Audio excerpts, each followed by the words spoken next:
Welcome everyone to the live, and in this today we're going to do the lock functionality so that we would be able to find certain code and then we can use that code to unlock a lock pad. And why? Okay, and with that lock pad we can unlock certain doors or maybe certain cabinets, and similarly like that we will make saves where we have to enter certain code on the keypad, and then it will open up the safe and we can get the stuff inside. Now all of these things aside, the other thing that we need to work on are the bugs, because there are few bugs like the menu transfer traveling with the keyboard and gamepad, and also the mouse appearing while we are switching between the widgets. So without further ado, let's get into the live. Okay, so first of all, let's just quickly make all of the tasks that we have to do. So for the bugs we have to do these things. Okay, so we have to fix them, and for the today's session we have to make the lock working. Okay, so the lock algorithm, and we have to, I think we can make save as well.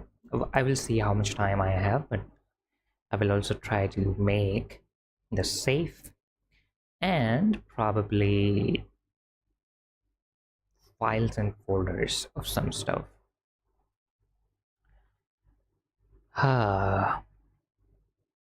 Maybe upgrade the menu a bit. Yeah, so lock algorithm, safe, and the menu. So these are the three things that we're going to work on today. So let's go into the lock and start with the So I thought about what exactly would I like to do with this and how exactly should we do the locking mechanism. So there were two ways. Either I make a armature that basically have bones connected all to all of these wheels, and then we will be able to move those bones so they will move the wheel. But instead of that, I thought it would be good idea if I just make all of these circles a separate mesh, and then when we add them to the blueprint, the origin is going to be the same one, so this one, and they will get attached like instantly, and then we can rotate them right then and there. But that may, yeah, that will cause some of the problems. But I think this is much easier than the armature because it's going to cause a lot of problems, and I don't really know how to get the bone rotation that well enough. Okay, there is a way to get the socket rotation, location, and all kind of transformation for the particular socket, but it will be a lot confusing because there will be four bones here, and then all of them needs to connect to one bone which will be connected to a root bone. So yeah, I am I'm good. So what we're going to do in this particular case is that we're going to get this slope, and then we're going to select all of these things, these wheels, and we're going to select three of them, so these three, and we're going to delete them. Okay, we don't need these wheels because we just need one, and we can move it inside the Unreal Engine blueprint. Then we're going to select this wheel over here, and then we're going to hit P to make it by selection. So now this is a completely separate object, and what we're going to call it is lock wheel. Okay, and now what we're going to do is we're going to export the lock and the wheel separately, because now they are separate objects, and even if we select both of them and send them as a single FBX file, they will still be separated when we import them into the Unreal Engine. Okay, so let's do it. First of all, let me make sure that these are different in colors. So over here, the wheel doesn't really need the bold color. So, but as you saw before, this actually causes a bit of problem in the shading. So I'm thinking, let's make all of these edges the bold color. Okay, so we're going to go inside the edit mode. We're going to select all of these faces, control plus plus plus plus plus plus, some more. Okay, and then we're going to just press control plus to select all of them. Then we're going to deselect deselect these faces.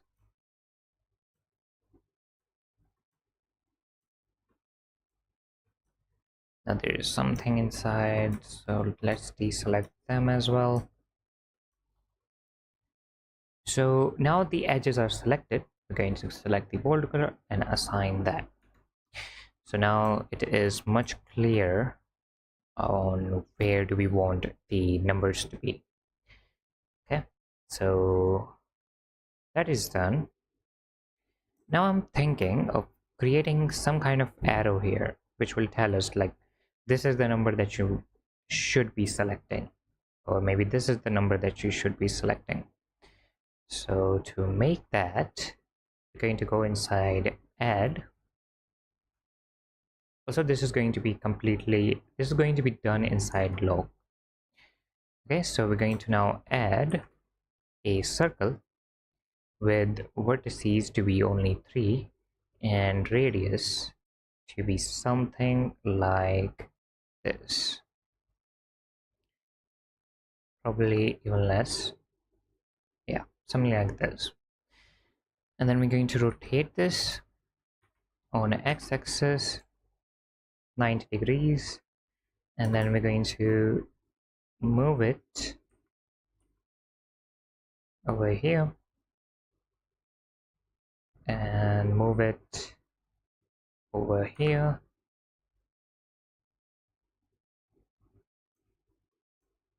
Nice. Now okay, just scale it down and kind of rotate it.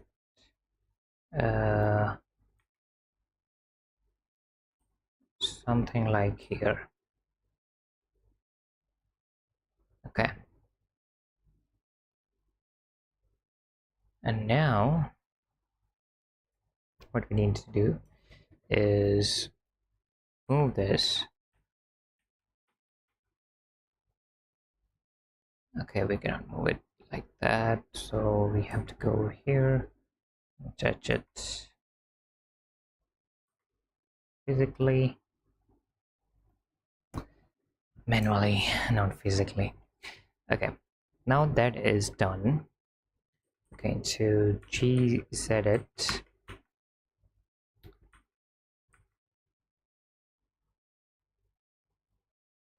Okay, edges.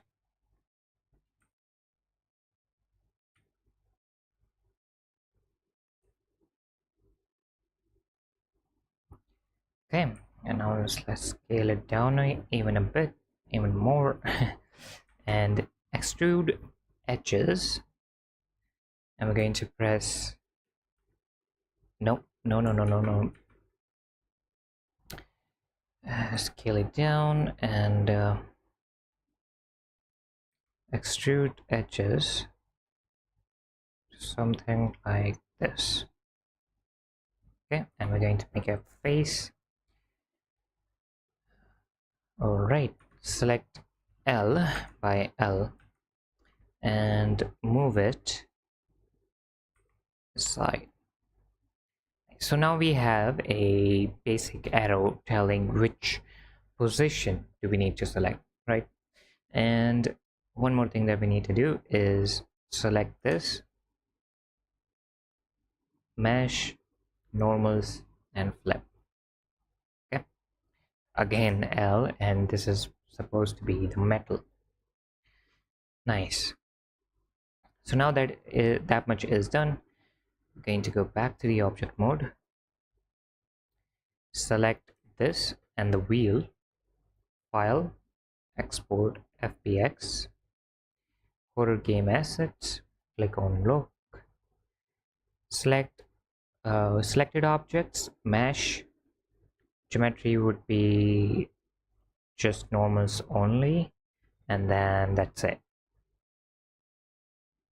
Export FBX, save everything, and now let's go over here, assets, mesh, and delete the lock, also lock metal, and lock bold color. And now wait a minute. Okay, so the origin point of this lock wheel is not where we want it to be. So to do that, we have to go back here, select this, right click, and set origin to geometry. Okay, now save everything again, and we're going to select both of them again, file, export FBX, lock, and then we're going to click on selected objects, mesh, geometry, normals only, and export. And now again we have to delete all of them and then import again. Okay, we're going to delete all of these and then go back to the folders and import it again. Okay, Control Shift S to save everything. Now we can create a blueprint for this particular logo. So let's do that. project files, puzzles, and over here we're going to create lock and saves, lock and save. Over here we're going to create a blueprint class, actor, lock system, lock pad, right? Yeah, lock pad.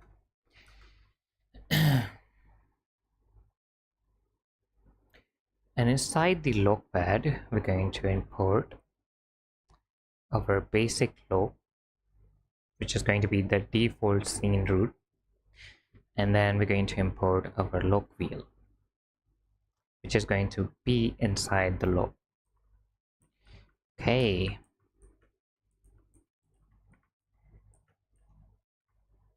now this is not good. What if we rotate this? Yeah, this is not good.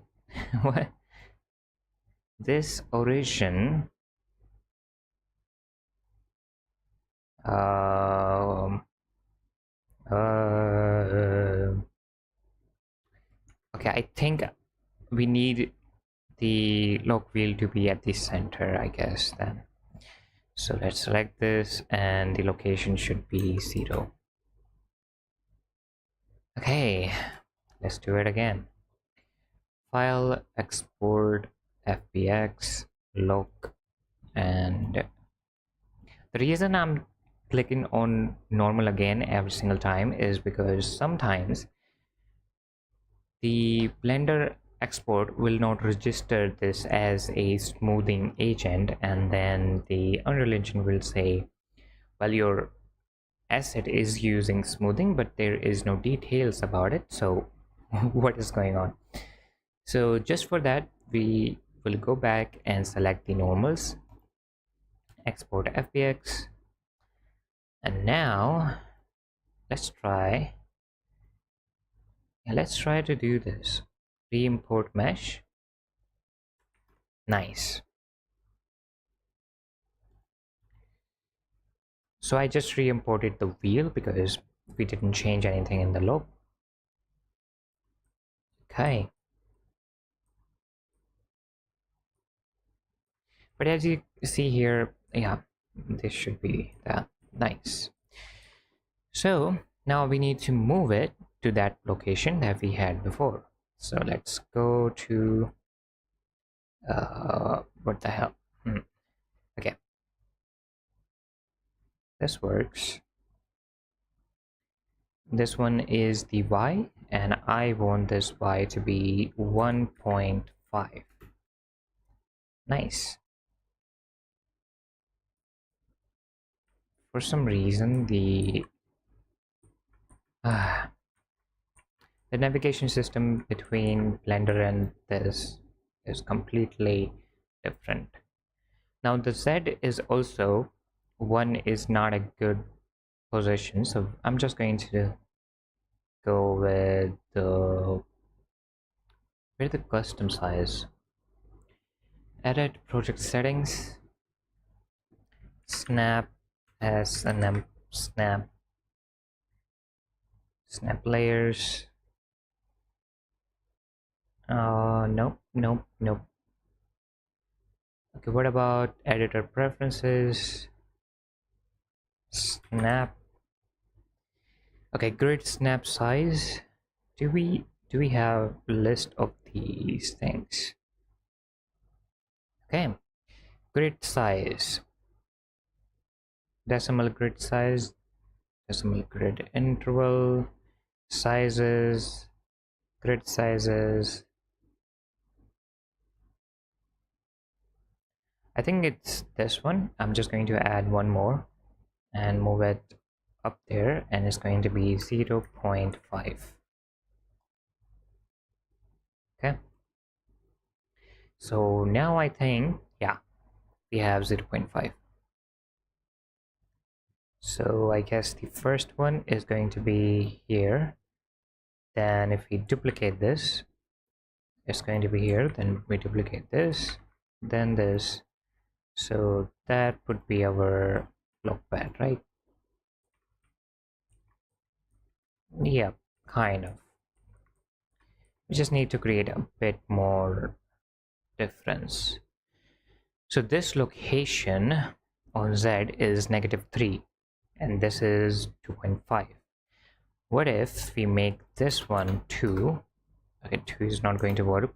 2.25. This will be 2.75 and this one will be 3.25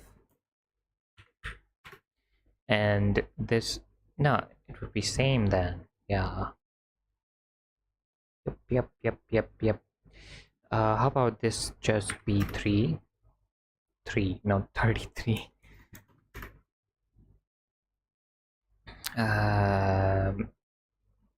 Maybe not. Yeah, I think this is good enough, I guess. I don't know. Okay, and this one would be 40.25. And then would that look good or would this look good? I think this one would look good better. So this is going to be 7.5 and no, not the 7.5 but 2.75. Maybe not. What about 3? 3 would be much bigger than as well. This should be 87.5. Yeah. And this should be 32. No, this should be 30. Yeah, 30. 35. No. This should be 75. Nope. 5, I guess. The difference between them is same, but difference between them is not. So this is 25 and then this is 5, which means we need to add we need to subtract. Oh yeah, this is simple. Just need this to be, instead of 0.25, this is going to be 12.5. Yep. Okay, so now we have the log and we have all of these positions and we can change this log to certain position, but I want this to appear over here like something like this. Okay, so let's imagine then that this is our viewport. Okay, we are playing the game and this is our viewport. What I want is that I want this log to appear somewhere over here like this or over here like this, right? So the main focus should be this line and not this line. So what I'm going to do is actually move this arrow to this line over here instead of that. Okay, so let's do that.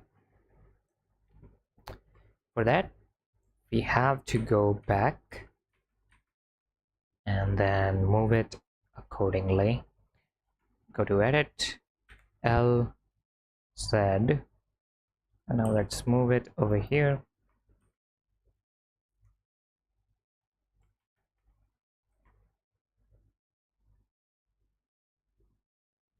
Something like that.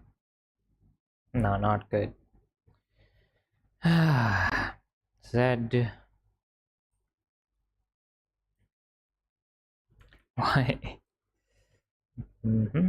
Something like that.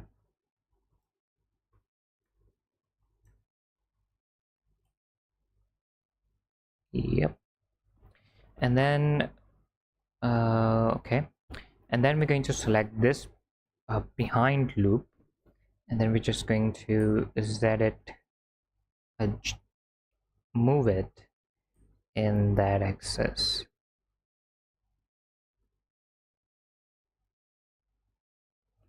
Okay, so now that we know that we want to work with this and not with anything else.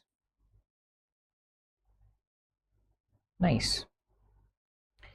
Now we need to go back again, select both of these things, look and wheel, then file, export, FBX, go back to geometry, normals only, look and export FBX. Now we're going to save this, go back here, go back to the look, and now we're going to re-import mesh. As you can see, the point moved to that side. Okay, save everything, go back to the construction, viewport.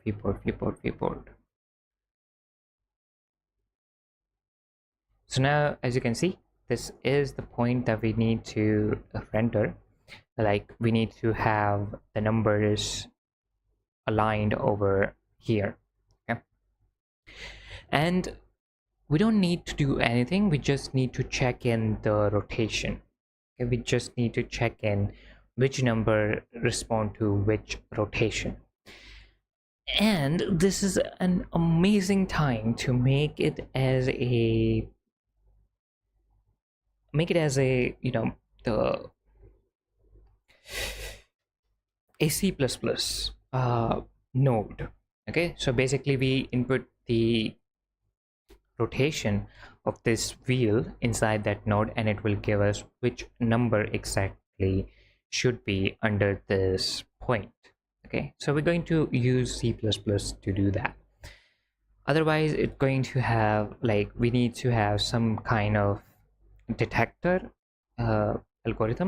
detection algorithm, and I mean, I have to put it somewhere, and it will be much easier if it's just C++. Okay, but before we do anything like that, we have to have a point where we know that 0 exists.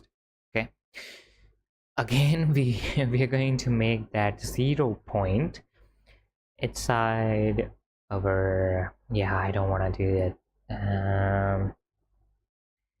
What do we do?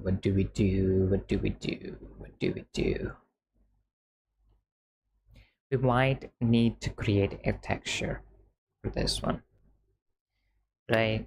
Like, for now I can just put draw on it, and it would be end of the day, and we can change it further in the demo as well. So yeah, let's make a texture and let's draw on it.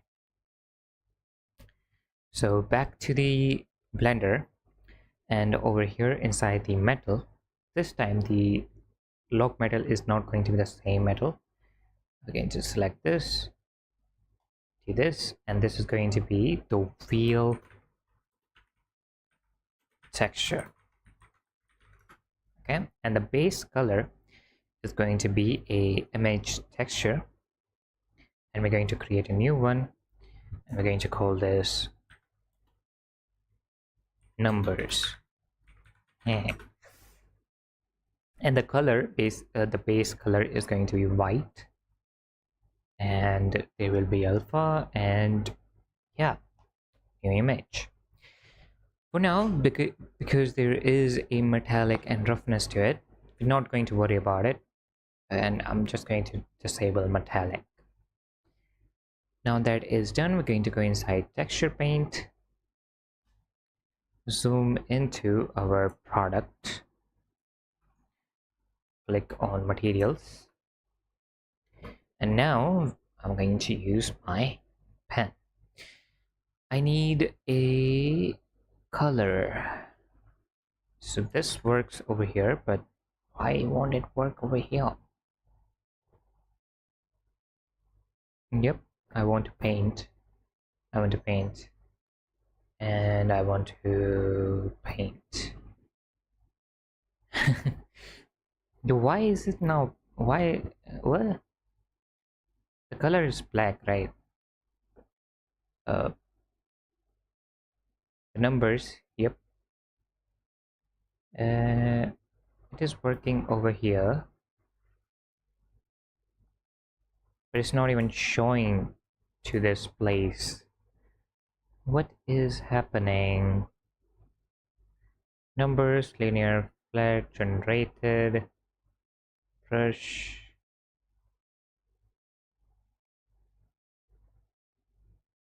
Da, da, da, da, da. So what exactly is happening? We need to hide this. And as you can see, we paint over here as much as we want, but it's not showing up over here, which is not good. Why is it happening? Why?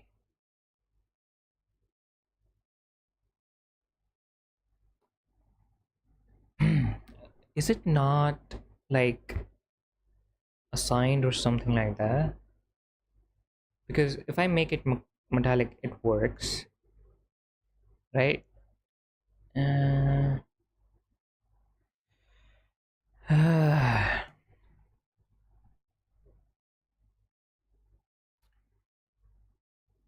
for some reason, this is not working. We need something to believe in. So we're going to create a new material, and again, we're going to call this the wheel texture, this one. And then we're going to go inside the layout, and again we have to select all those things. So go to faces. Yeah, we can select both of these, increase it, and hide both of these, and inverse it, and we can assign that. Okay, add mode off, texture paint, and even now it's not working. Let me see if it works with a sphere. So I'm going to add a sphere, and it's a pretty big sphere. Okay, and let's add a sunlight. So we don't need a sunlight. We need to go inside texture paint, and over here we need to zoom out so that we can see this. And now this sphere is going to have the wheel texture. So as you can see, this appears now. So oh yeah, the texture UV. Yep. We haven't set it the UV for our wheel yet. So let's go over here, go back here again, edit, and deselect everything, edges, mesh, nope, select, sharp edges, edge, mark seam, then go to UV editing, and as you can see, this is our page, and we cannot even see our markings here, like our UV here. So we're going to get everything, right click, no, not right click, U, smart UV project, unwrap. Okay, so now we have 1 2 3 4 5 6 7 8 9 and 10. This is not very smart if you ask me.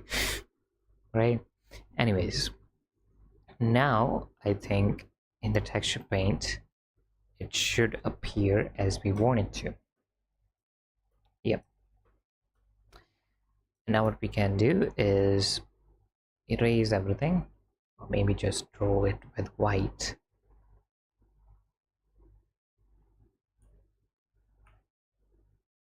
Nice. Now we're going to come over here, go to black, decrease the size. So this one, what exactly is this one? Okay, so this one right under the arrow is going to be 0. So going to print too big, 0. Then this is going to be 1. Okay.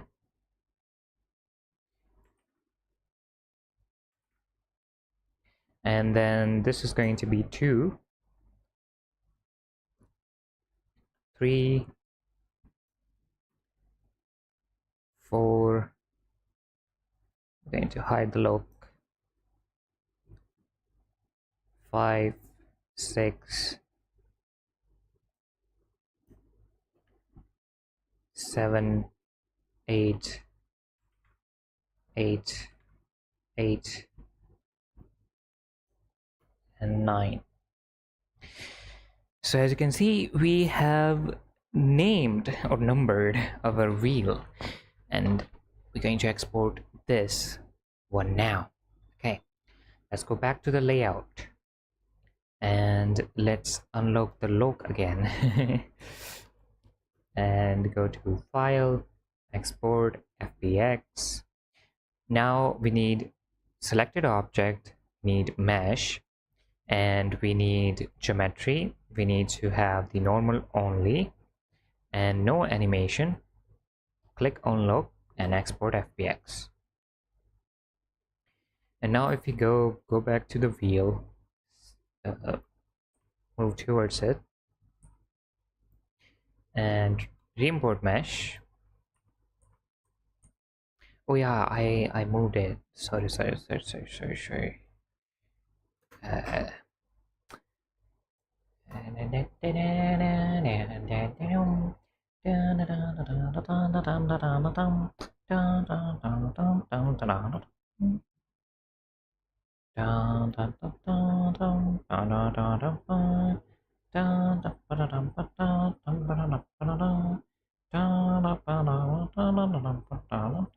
I think we should be deleting this and importing it again, just for the better luck, I guess. I mean, we can check this. 1.5, the 2.5 is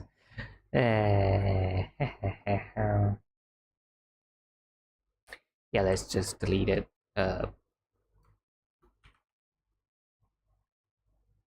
Compile, save, then select lock wheel, lock metal, bold, and lock, and delete them. Then we're going to go back here and import it again. And inside the imports materials, there should be textures which we want to import. So inside here, import material, import, search, import textures. Yeah, import. There was an issue with the import. The log, did you see that this smoothing group or something? This is the issue that I was talking about, and for some reason, oh, they were occurring, I just didn't pay attention. Forget about it. Anyways, so right now we do have the wheel texture, but not exactly. As you can see over here inside the materials, it seems like we have the texture, but it's using some weird textures over here. So what we need to do is we have to go inside Blender, go to texture paint, whatever we are doing here. Then we have to click on this file right here. No, not exactly. How do we save it? Yeah, image. So we need to go inside image, save, and again in horror game asset, we're going to create a new folder called textures. And inside the textures, we're going to export the image PNG.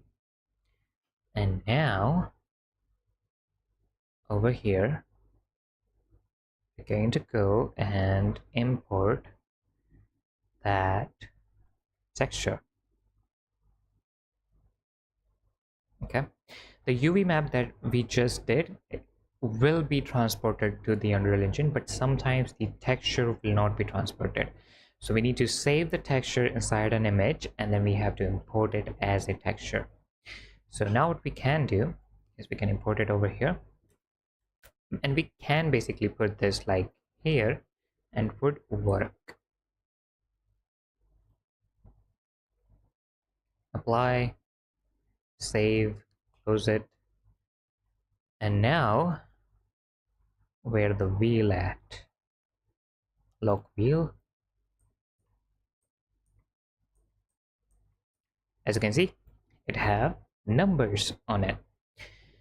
Now we can go back and import everything again.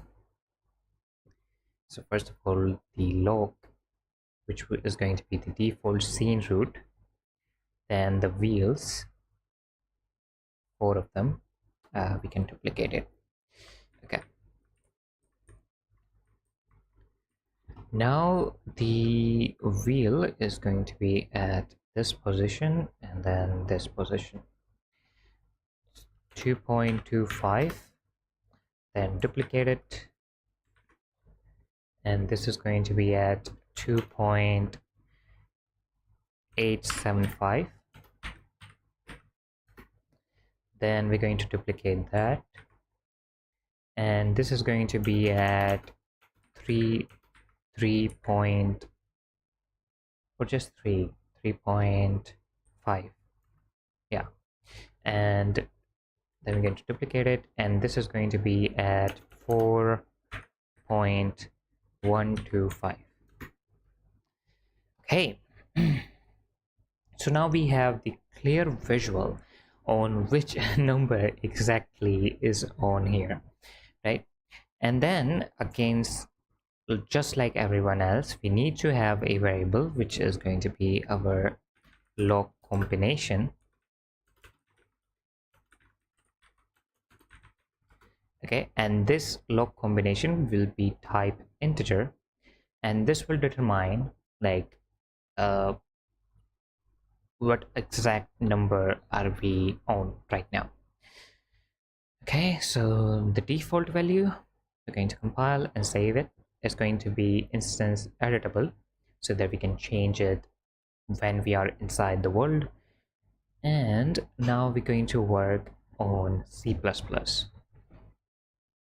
I don't know if, yeah, I still haven't done the C++ thing yet, so you guys now will be able to see how you can go C++. Let me just check a few things.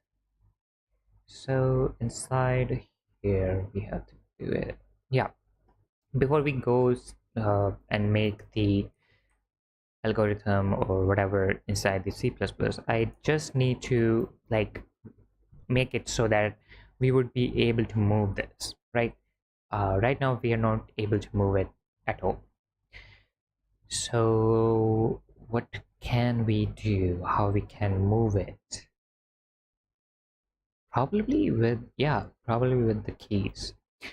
So if IA, oh yeah, this is going to have its own like mapping keys, but for now, just for the test purposes, we're going to go with key, and then the first key is going to be Q to rotate it on the left side. Okay, and then the other key is going to be E to rotate it to the right side, and then 2 more keys. One is going to be W to select the upper wheel, and then to select the bottom wheel we have to duplicate it again. Yeah, and this is going to be S. Okay, for now these are the controls, and whenever we access the lock, they will appear, and then we can start moving with them. Now there is one thing that I have to do, like how do we know that we are on this wheel particularly? Okay, so what we're going to do is we are going to just increase its scale by 1.01.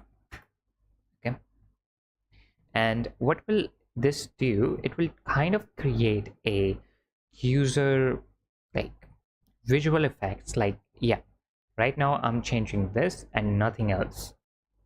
So just for that purpose, I am going to increase its scale by 1.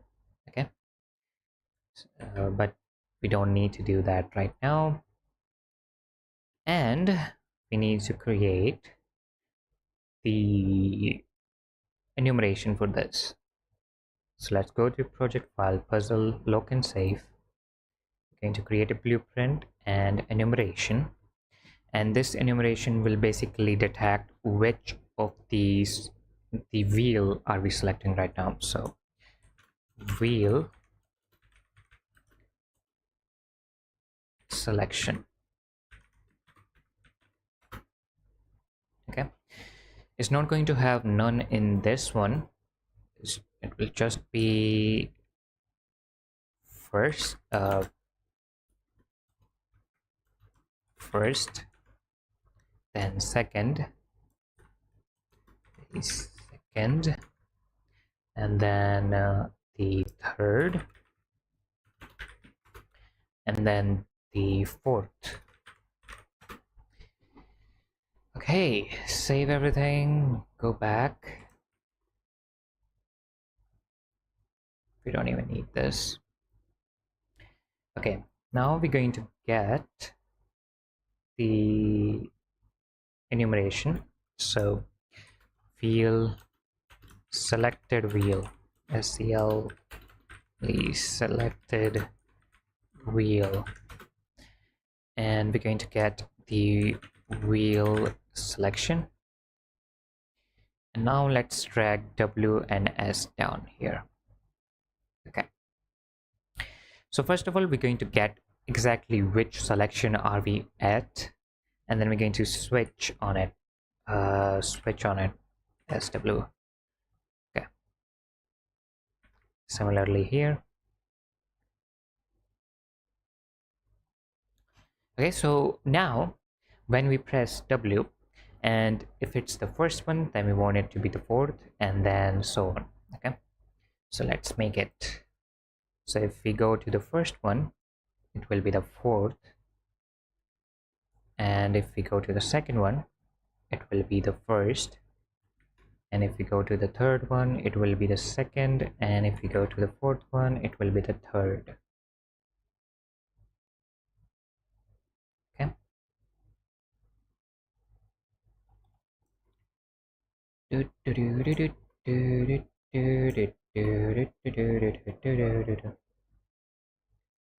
now let's duplicate everything and attach this one.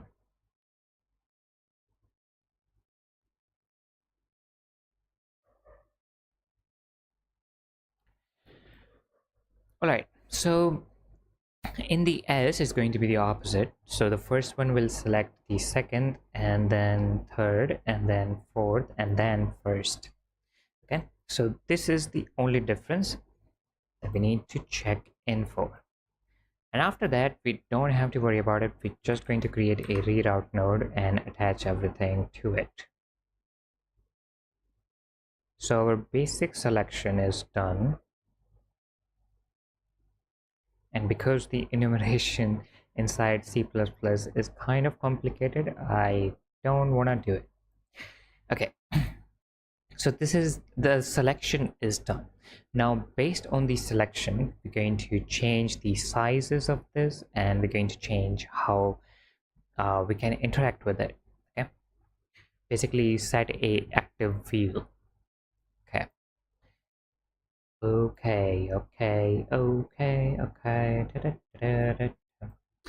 so to do that, we're going to go over here and set not the static mesh.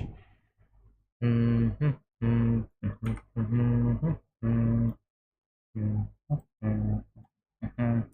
this is going to be active to wheel. This is static mesh. And that's not going to do. That's not going to cut the deal. Okay, whatever. So, as you saw over here, the first, fourth, and all of these wheels, what we're going to do is we're going to have... what are we going to do?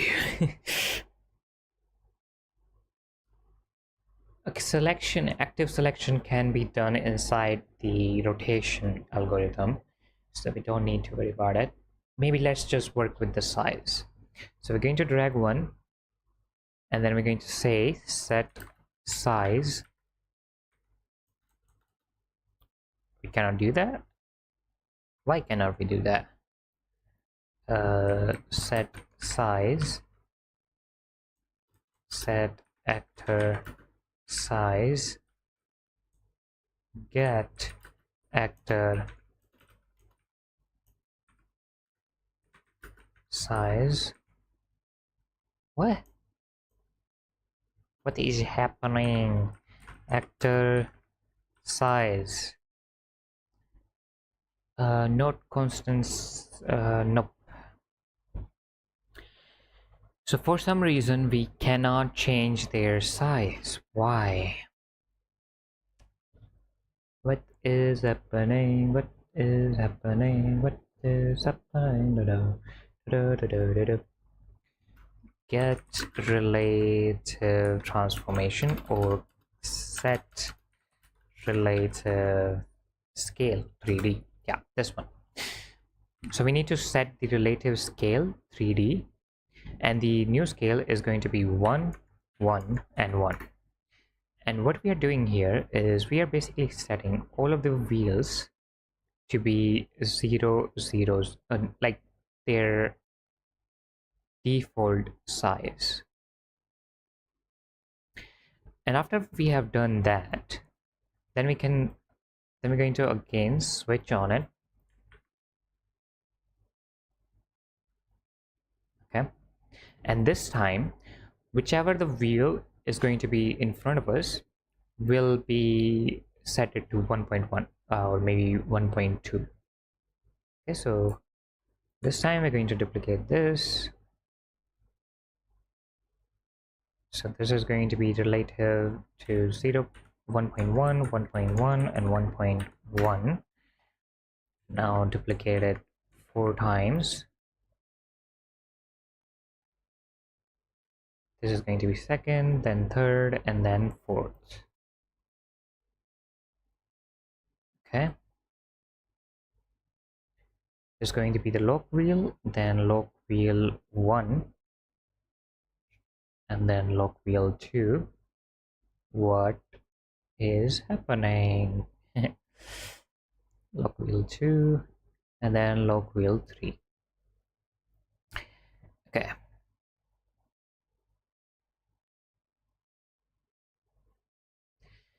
Now that is done,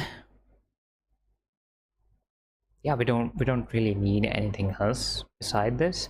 Now what we need to do is, again, over here we need to get the selected wheel. Okay, and we need to again switch on it for both of them. Okay, and now what will happen is we're going to change the rotation based on these circumstances. So if we press Q, we want to rotate left inside either first, second, third, or fourth.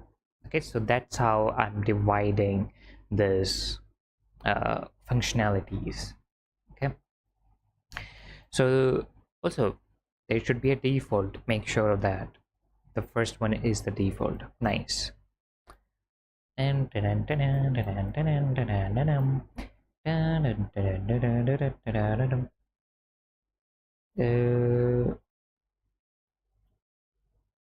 yeah, this one also going to run on begin play. Okay, the first one is going to run on the begin play. Maybe this one right here. Nice. Okay, so now what we're going to do in the queue, how much exactly do we have to move for the one to appear nicely on top? It's not a good position. Uh, yeah, let's go mathematic. Uh, not notepad, but the calculator. Okay, so what we need to do is we need to divide 360 divided by 10 because there are 10 sides. We got 36. So we need to rotate this wheel every 36 angle every time we press Q or like something like that, right? So what we're going to do is we're going to get the lock wheel 1, and then we're going to set relative rotation. Okay, and also we're going to get relative rotation, rotation,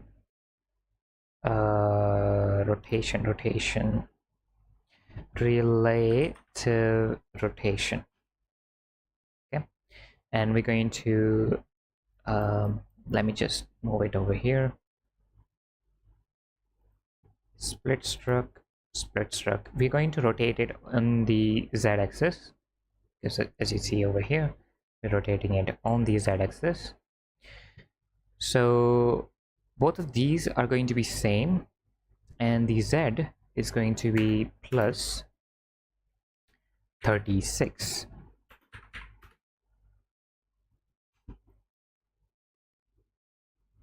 Okay, and this is the basic relative rotation.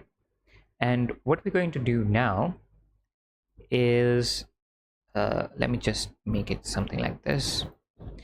And now we're going to right click and make it a macro, and this is going to be a what do you call it, the rotation update. Okay, and we're going to go inside it, just close one and use it like this. Compile, save, go back and just close it. So now what exactly is happening is inside this node, without any humanity craft mess, we have this system where we are changing the relative rotation of a particular actor. Okay, and that actor can be this. So we just have to duplicate it.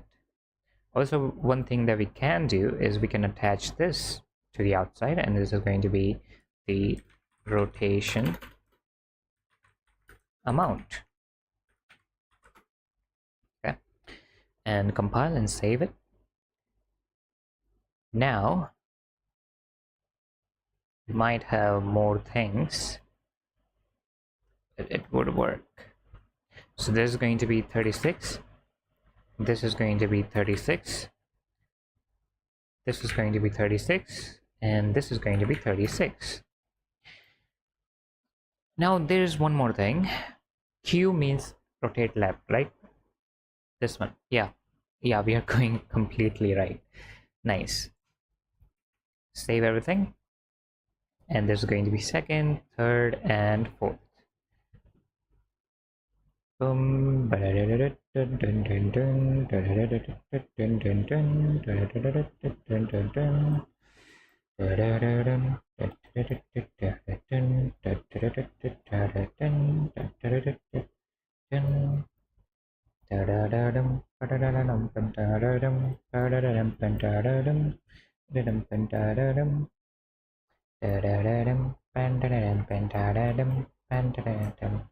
And now we're just going to copy all of these things, paste them, duplicate them over here, and it's going to be a pretty big node, so we're going to move it somewhere like this.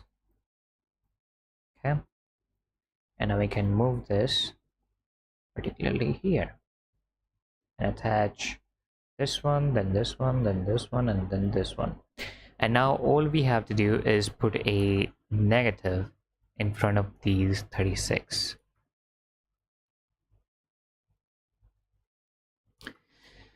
Okay, now we need to make a system where this lock will firstly appear in front of us, and then we would be able to change this, right? And when we are inside this system, we would not be able to use our character basically. Okay, so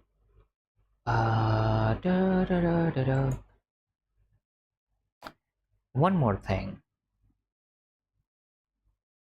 let's go back to the log pad, and I think if this log pad exists inside the world, then whenever we press W or S, it's going to do these things regardless of what we are doing, and that would be a problem.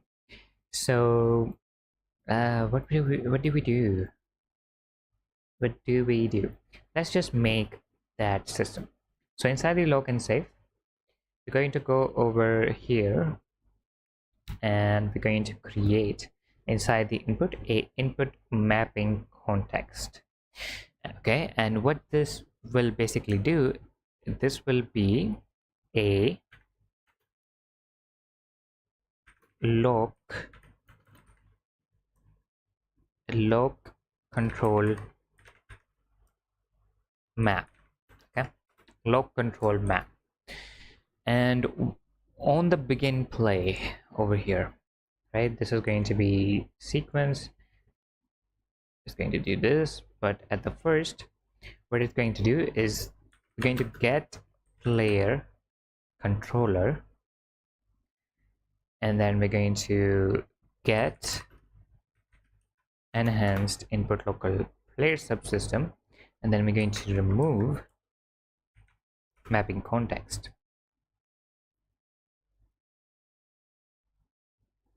Okay, and the mapping context that we're going to remove is going to be the MIC sandbox. And right after this, we're going to add a mapping context, and this mapping context is going to be the lock control map. Okay, and once we have this,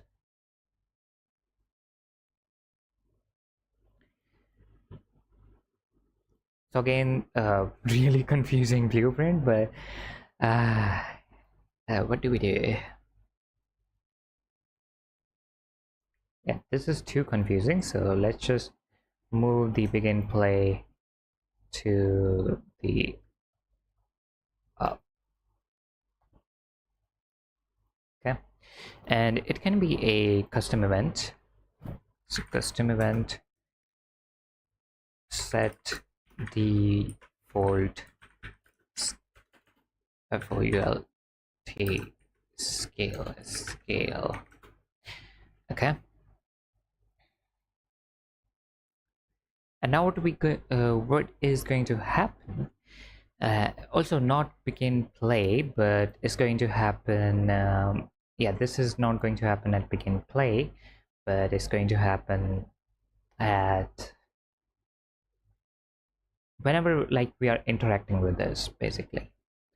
Okay, but yeah, this is going to be an interactable. Yeah, interactable. Let's go back to the viewport, let's go back over here, and this interactable, yeah, let's make it over here.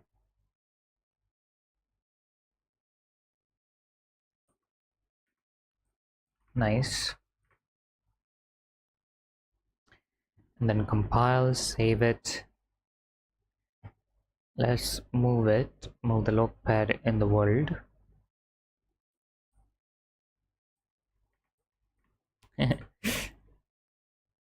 Okay, we're just going to move it over here and also increase its size so that we can see it. Okay, and what we're going to do is we're going to, whenever we interact with this, So inside the lock pad, go to interactable. First of all, this is going to be the lock, no placeholder text yet. Then we're going to have 100 simple key press, and then the widget class is going to be simple interaction widget. After this, we can just go inside on interact, and when we try to interact with this, it's going to change the input method, and then we would be able to do our stuff basically. Okay, now the interactor, I don't think we need any kind of, yeah, we don't need interactor or anything like that. Compile, save. Also, the next thing that we need to do after we have set up the mapping context is we need to make it appear in front of us, like inside of our viewport. So how are we going to do that is we're going to go inside the blueprint of our character, and can we add a complete actor to this project file, puzzles, lock and save? Can we add this? Yes, we definitely can add this. Okay, and now if we move it somewhere over there, increase its size, now we would be able to visualize. So as you see over here, this is how the lock is going to appear. Okay, let me just move it a bit to this side, and it is actually going to be owner no see. Actually, this is going to be hidden in game. Okay, the only thing that we need over here is going to be its position. Okay, position and rotation basically. So maybe this can be exactly 36, and this can be exactly -13, and this can be exactly 55. All right, the rotation is going to be -20, and scale is going to be 25, 25, 25. Okay.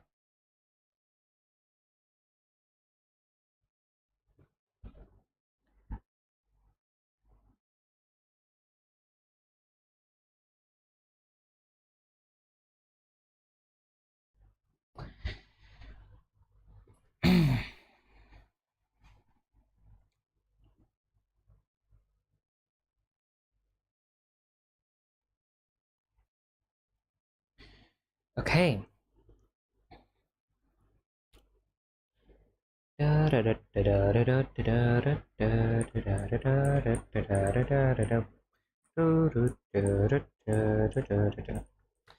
Okay, so when we transported it to the camera, it changed stuff. Okay, but we don't need to worry about it. I think we would be able to. What is happening? What is happening?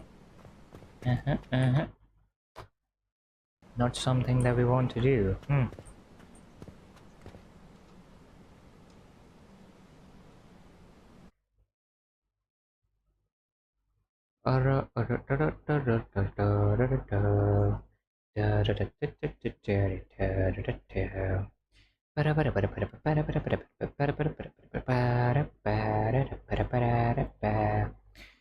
So what I'm thinking is that this particular object interactable has bound event to use. If you delete, this node will become invalid. Yes. So what I'm thinking is that this particular blueprint is not going to be the same thing as the other one. What I mean is, if we try to play, I don't know why. What is happening with our system? How about we just delete it? Okay, it was causing some problems. So what do we do? What do we do? What do we do? What do we do? What do we do? Oh yeah, we haven't changed these things yet. So over here we're going to add a input, and it's going to be input action, and it's going to be IA lock up. Then duplicate it is going to be IA lock down. Then it's duplicated and it's going to be IA lock left, and duplicate it and it's going to be IA lock right. And inside the lock mapping context we're going to add all of them. So firstly, lock, let's search for lock up, then add lock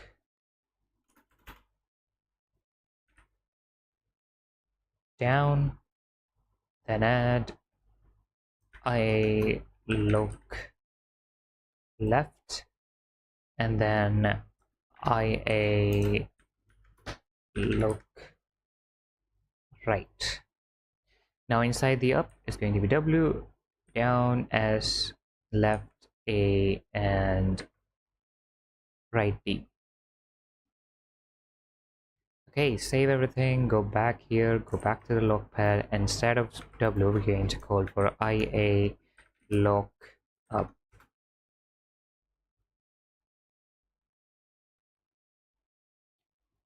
Okay, and similarly here IA lock down.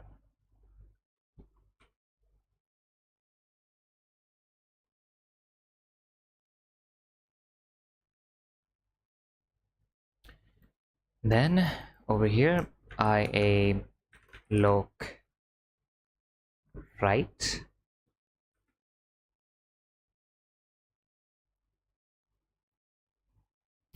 and this is going to be IA lock left.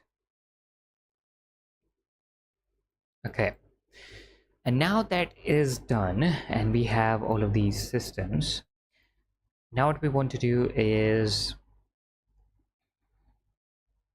nothing for now. Okay, nothing, yeah, completely nothing.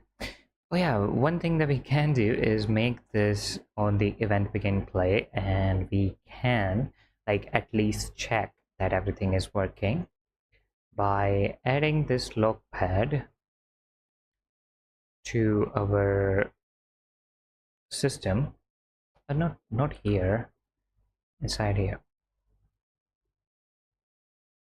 inside our camera. We're going to add the lock, move it somewhere over here. It's going to be 2 on each of them. Then we're going to move it over here, rotate it by 20 degrees, and let's see how it looks.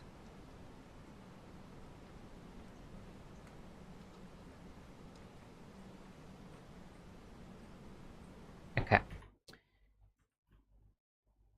now what we want to do is firstly we're going to print over here hello, and then after that every time we do look left and stuff, we're going to go print string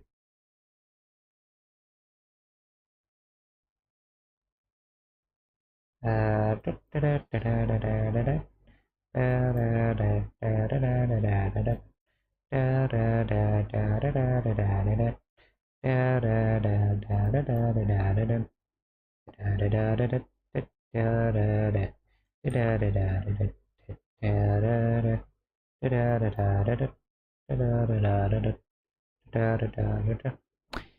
the way, this blueprint stuff itself can be a really good game. Like, just look at it.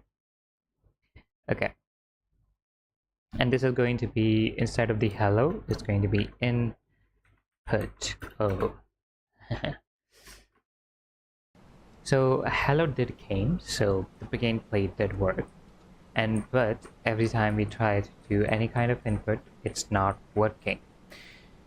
So what can we do? What can we do? What can we do?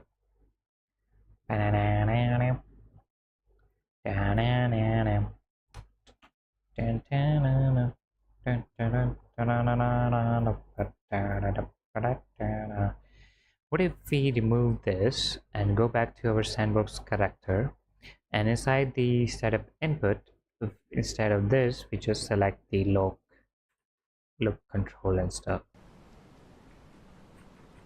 Yeah, even now it's not working. What about a key event?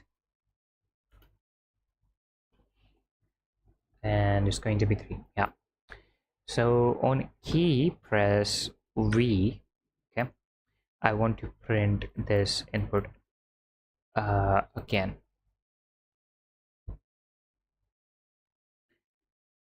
Okay, to just see that, yeah.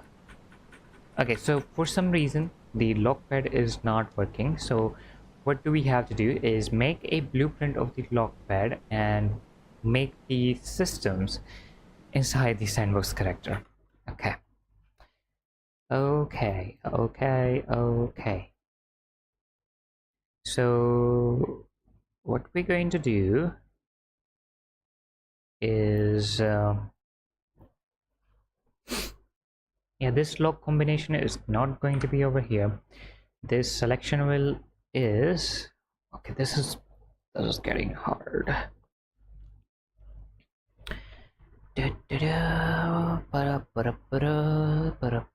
Can we possess this? In the event graph, if I say press key event, and if I press B, can I possess add possessable, get child possessable, get possess possess? Yet I just want to possess. F possess.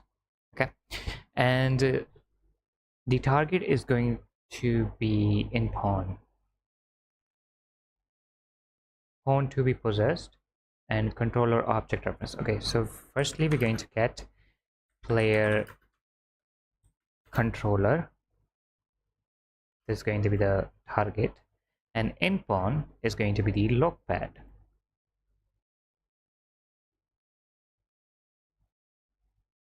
Okay, so we need to make it a pawn. Oh my god. There's so many things. All right, so this is already done. We're just going to make a blueprint class and then a pawn class, and we're going to make this lockpad pawn. Okay, and the difference between lockpad and lockpad pawn is going to be the algorithm. So all of these things that we have over here, we're going to erase them from here, and then we're going to put them over here. Now the select wheel is not done, so we're just going to right click and create a variable, and everything else is done. Now the next thing that we need to do is copy these and put them over here. And now all of these things are also done. And now the other thing that we need to do is on event, possessed, possessed, we're going to do this. Okay, so on the event of possession, we want to do the remove mapping context and adding mapping context and stuff.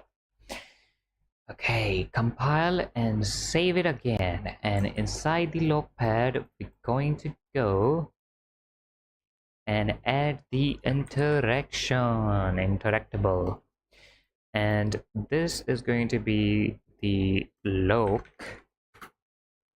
no placeholder text. This is going to be 100, and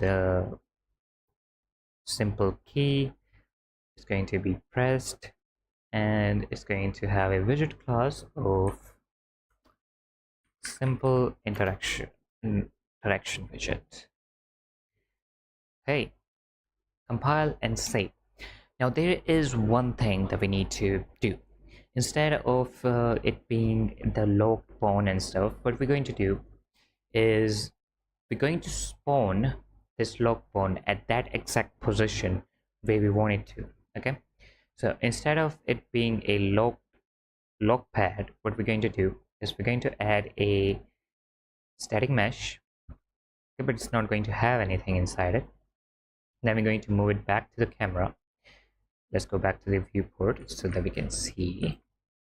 Let's move to the log pad, remove everything, and then move it back to the camera. Okay, so now the static mesh, this mesh, which we're going to call the log pad location.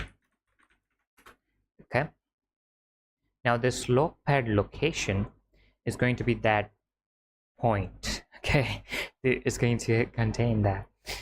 Anyways, and then we can delete this log pad over here. So we have the log pad location, which we can access in other places as well, and then we can spawn our log pad pawn to that exact position. All right then, so now what we need to do, upon interact, we're just basically going to create a event inside the PP player interaction, and it's going to be log interact. Okay, and over here we're just going to check, is this log a safe or just a simple basic log? And then we're going to have another output, which is basically be the success. I'm not using it anywhere, I'm just using this output to create a function rather than being it an event inside the event graph. Okay, so now what we can do inside the logpad, we're going to get player pawn, and then we're going to get it. We're going to get it. So inside the player pawn, we're going to set log interact, and yes, it's not a save. Okay, compile and save everything, and now what we're going to do is over in here inside interfaces, log interact, we're going to branch it, and now we're going to make the algorithm using this.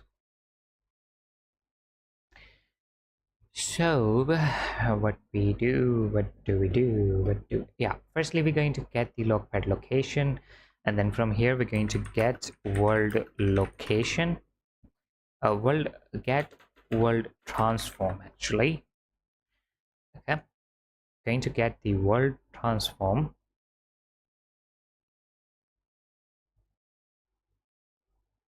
no, that is not get actor world, no, world, nope, transform. Okay, yeah, this one.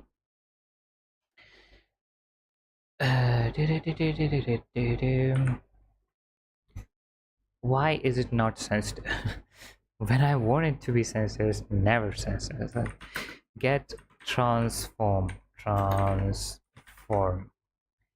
Okay, so we can get the relative transform, get the socket, or get the location transform, and we want to get the world transform of logpad location.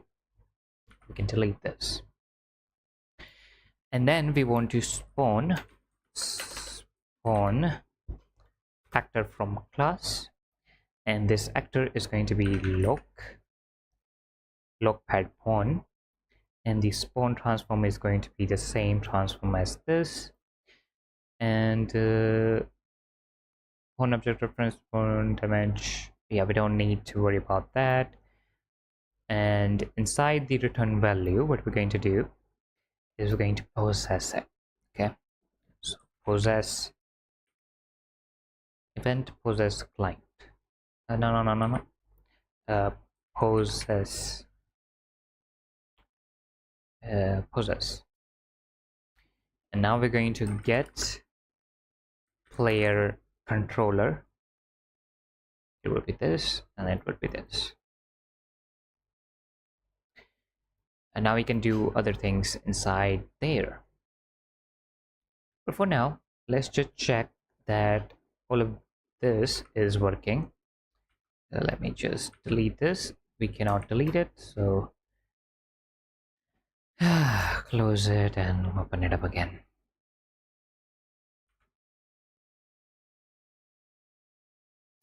Okay, so let's check it out. That is a problem. Inside the setup input, we need to change it back to sandbox.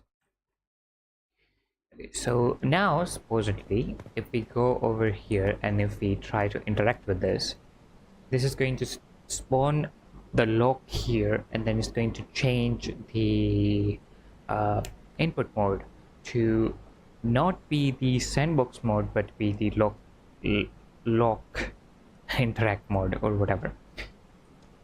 Okay, so what we're going to do is click E. Nothing is working. That is odd. So we're going to go back to the logpad, go over here and actually print string that yes, it is working. And then I'm going to go inside player, go inside lock interact. Oh, this isn't true. This should be in false. Okay, now it will work.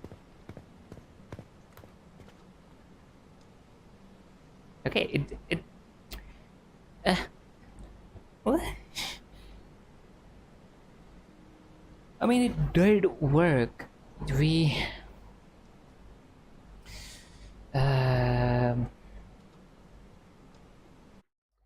maybe it's the camera, right? It might be the camera.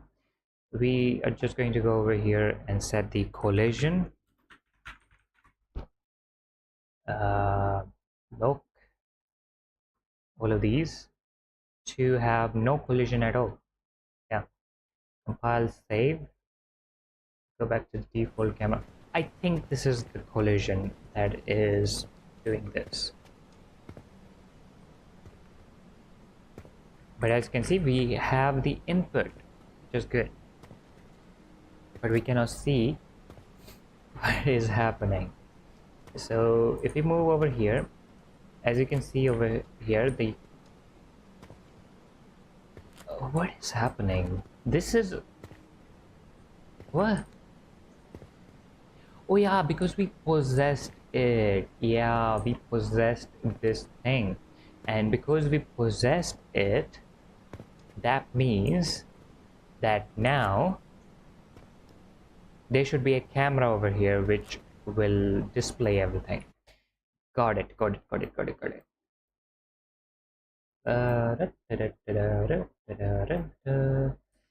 So we need a camera. That's going to be a problem, because we need to add a camera. as the default scene rule and not the lock.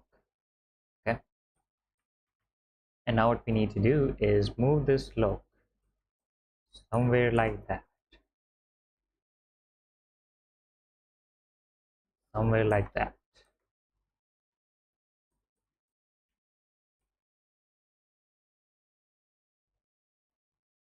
Okay, and we're going to go inside the sandbox character and we're going to just scale it down to 0. Okay, so over here inside the no, yeah. So over maybe not. Wait a minute. Let me just check how does this look. Okay, so we interact with this, and as you can see, we have. Oh my god, it's working! Okay, so we have it. It's just not that visually appealing for now. So we can switch between, but we cannot rotate it. That, and we are also not getting any rotation. What do you call it? The rotation signals, yeah. Because if we go back to look, oh my god, okay, now over here. What? What do you mean? Oh yeah, the it doesn't have any macro that we can do. Ah, ah. But we can copy it and we can paste it. Paste macro. And because we paste it, we can go back over here. Okay, we don't. Let's put it over here. Why cannot we do it? Can we delete it? Yes.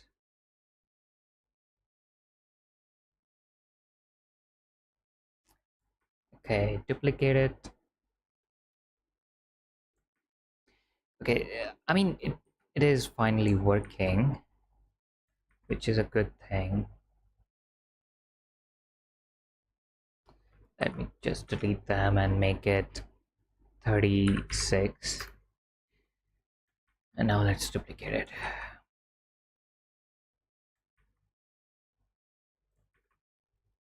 There's going to be negative 36.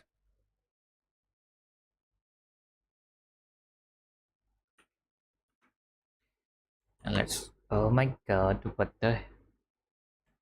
is happening? Okay, 3, 2, 1, this.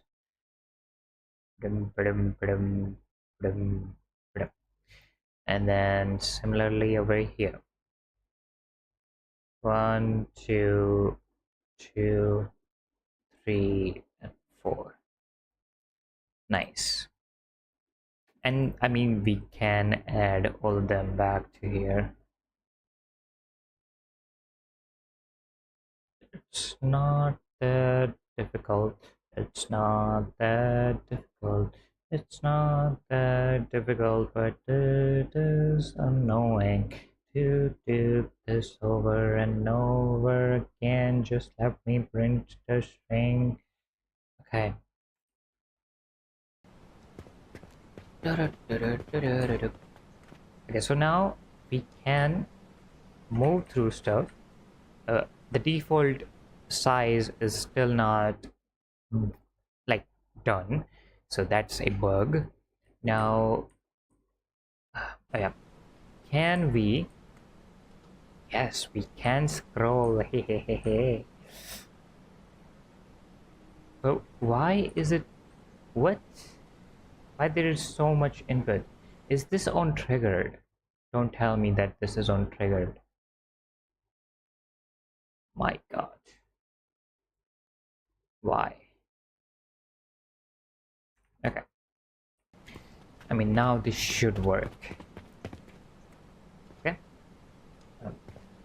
So now we can change it. So let's say that I want to have the code for 7, 8, and 2, 3. Okay, 7. So right now it's 7, then 8, and then 2, 3. As you can see, we can get it. And now what we were going to do is we're going to create the what was it? Oh, forget about that one. What we're going to do now is we're going to go inside this camera and we're going to search for depth field. Okay. Where is it? Mobile depth of field, camera, aperture, sensor. Maybe we can do this way. What about a cine camera? But cine camera. Inside here, inside the lamp, no, still different.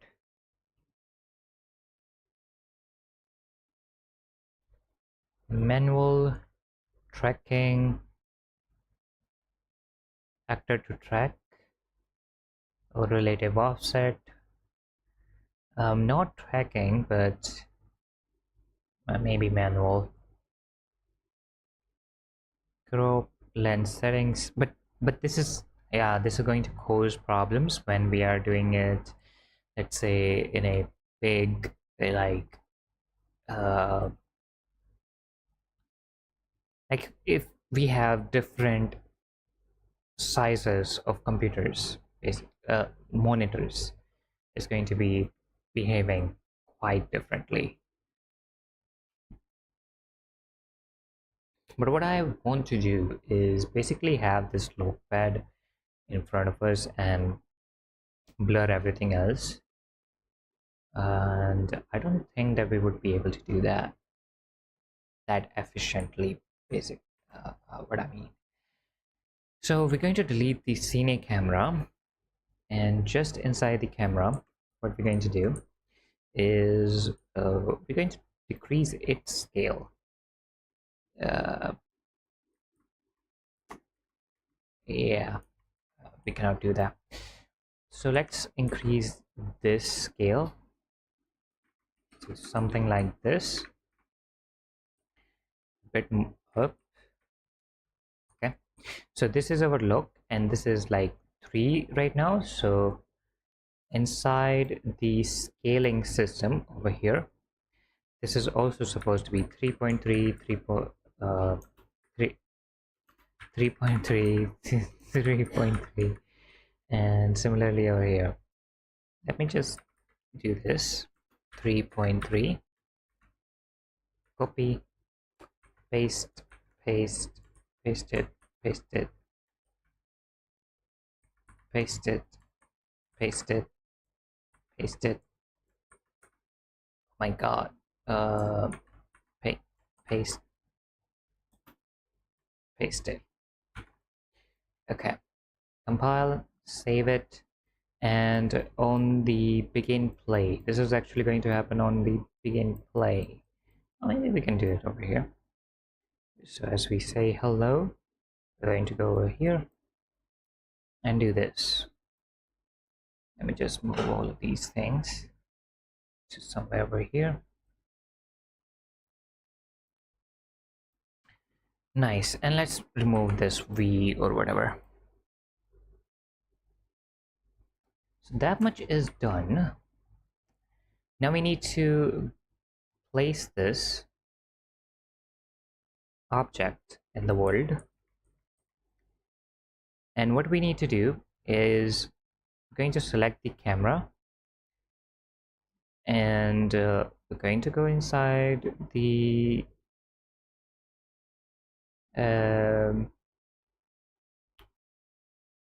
where's the depth of field? Yeah, this one.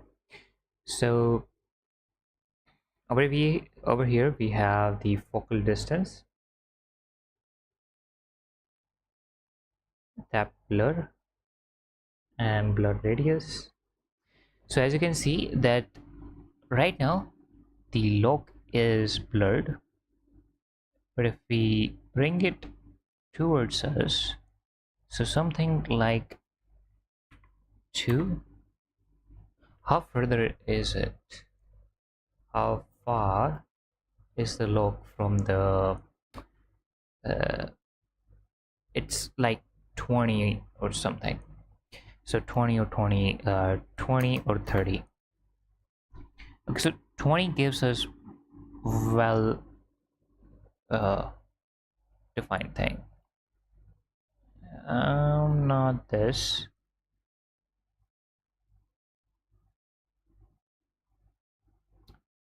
Sensor width, will it do something? Yeah, kind of it kind of blurred it more.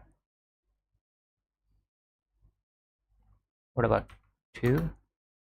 um I don't know cameras. Maybe 90. That one is now no, there's going to be 20,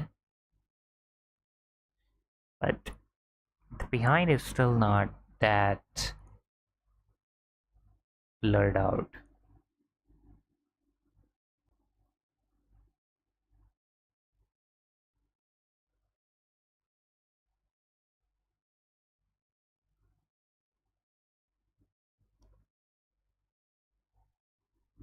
So right now this looks really nice, but the behind doesn't. Will this do anything? Yeah, yeah, this works.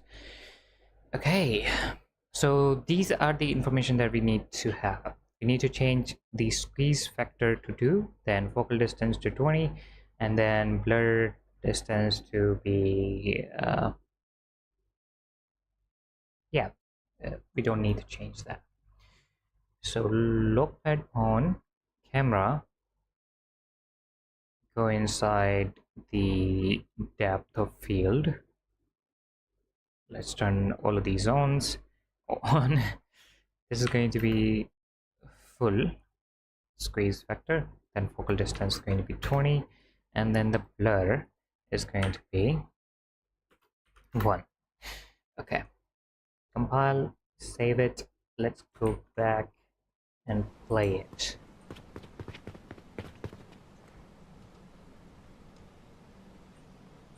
But this is a bit weird.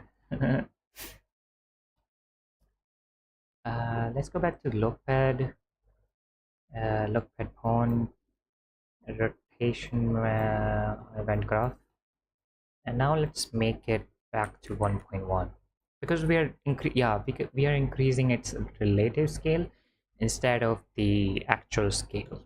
Probably that is the reason why this is happening. Oh no. This is happening because of this. Wait a minute. Let me check back. Yeah, the wheel is too big. Wheel is too big. So let's go back. This is going to be 1.1, 1.1, 1.1. Copy. Control A, 1.1, Control A, copy. Paste, paste, paste, paste, paste, paste, paste, paste, paste. I thought that we might need to increase it, but I guess we don't. Okay, let me just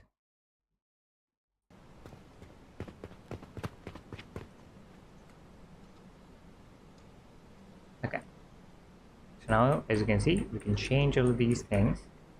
The background is not blurred, which is not good.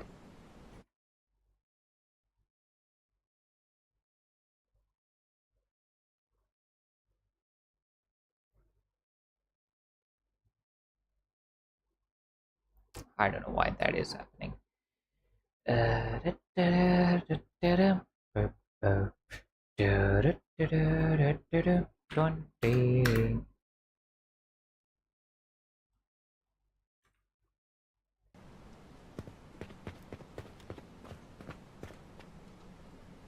Even that is blurred out now. uh,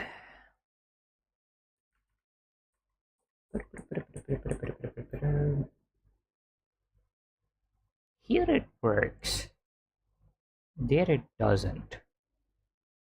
Why? Maybe we need to change it on the go, I guess. Let's just go over here and let's select the look pad on this one, and then we need to go to the camera and we need to change this to maybe 10. Blurred it more, so maybe 30. Nice, but not good enough. So 50.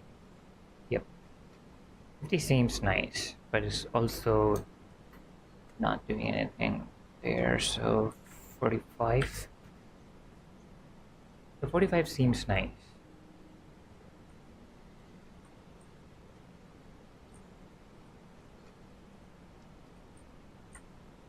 Okay. And the other thing that I want to do is this lock pad on.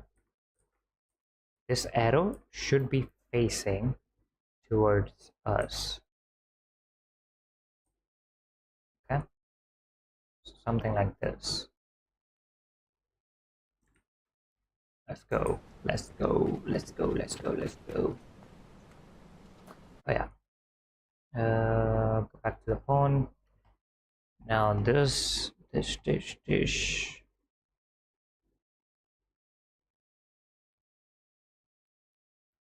camera, and over here this should be 50. No, 45. And we're just going to add a bit of a delay while being possessed, and then removing context and stuff. So we're just going to add a delay till next tick.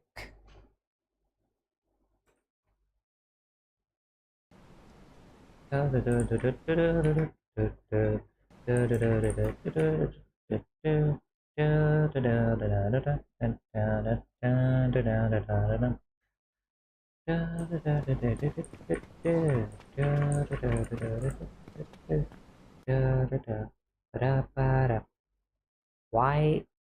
Oh, I know. I just need to delete this from the world. Okay. We don't even need this. For some reason, that thing existed in the world and it caused problem. Okay, so now we are in here, and now we can change the input. Again, let's go with 5. What? What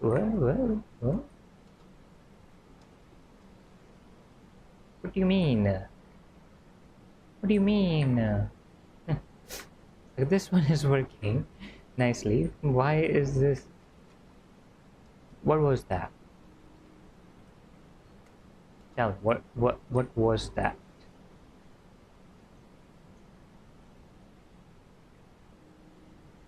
Okay, so the first one is supposed to be 5, then 9,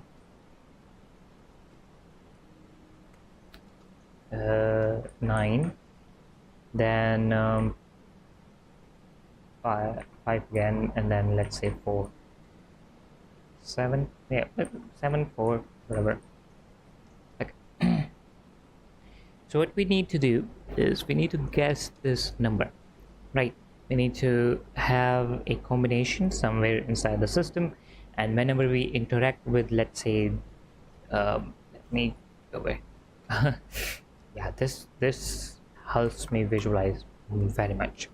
Okay, so what we need to do, this particular lock, we want this lock to have a combination, and whenever we interact with this, what it will do, it will send that code to us, and then it will come over here and if we guess that particular combination correctly, this will say good, unlock everything, and then our player will send back another message.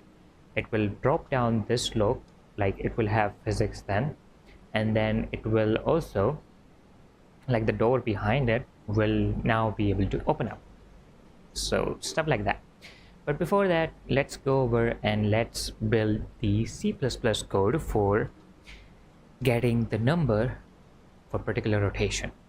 Okay. Yeah.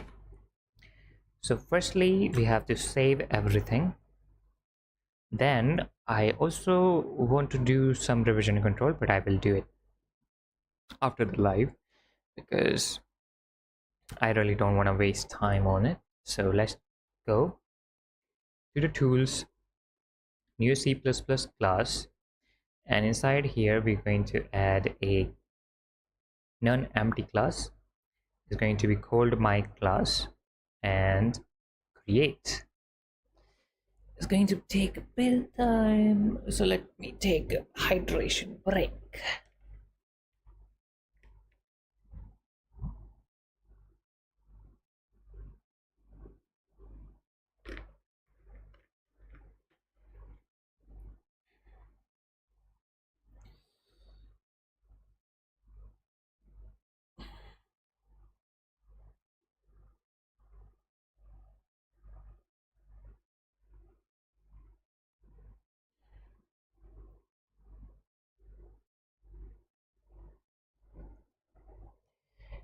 Also, let's visualize what exactly do we have to do inside C++ before we start doing it.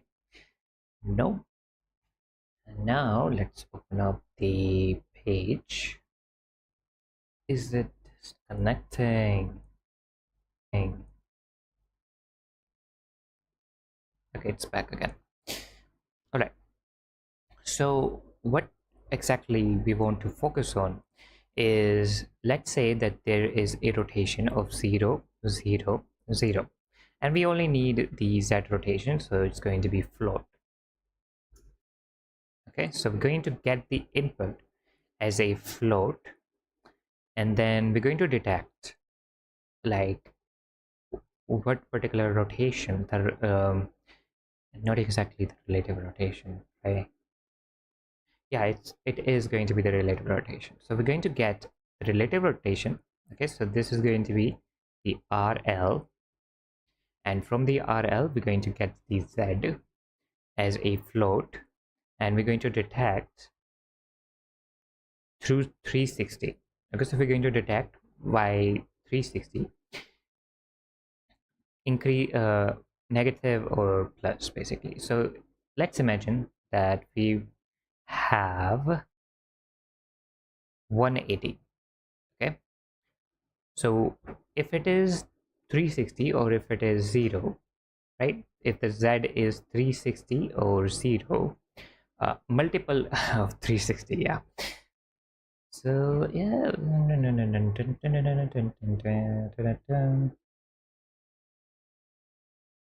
Oh yeah, yeah, yeah.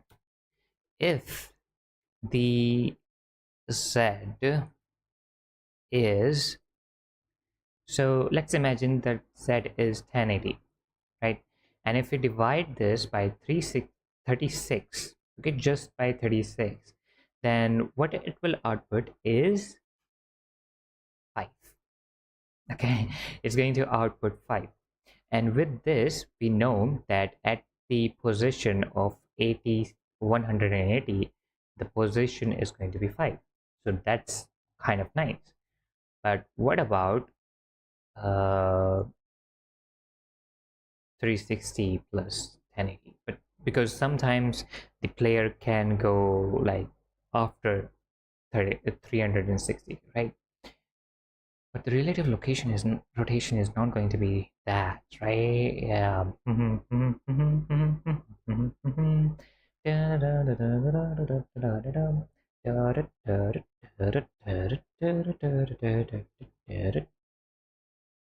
Let's print out the relative rotation before we do anything.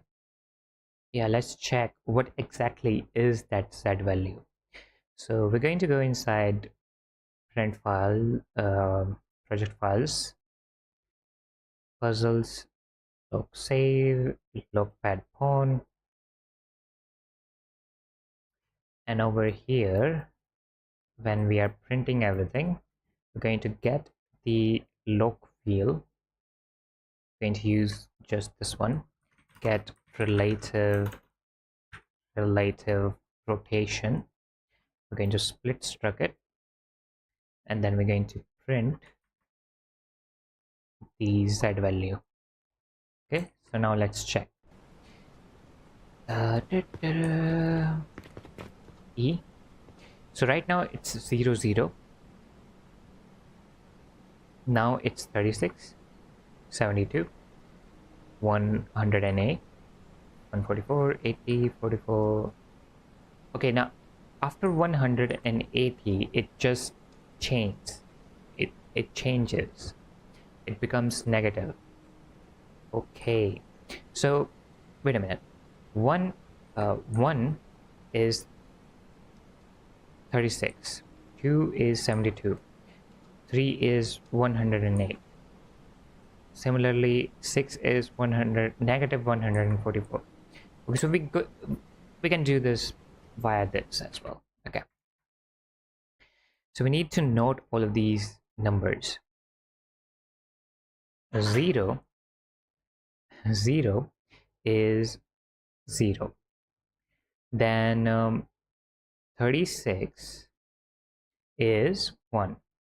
Then as we plus it to 180, which is going to be 5.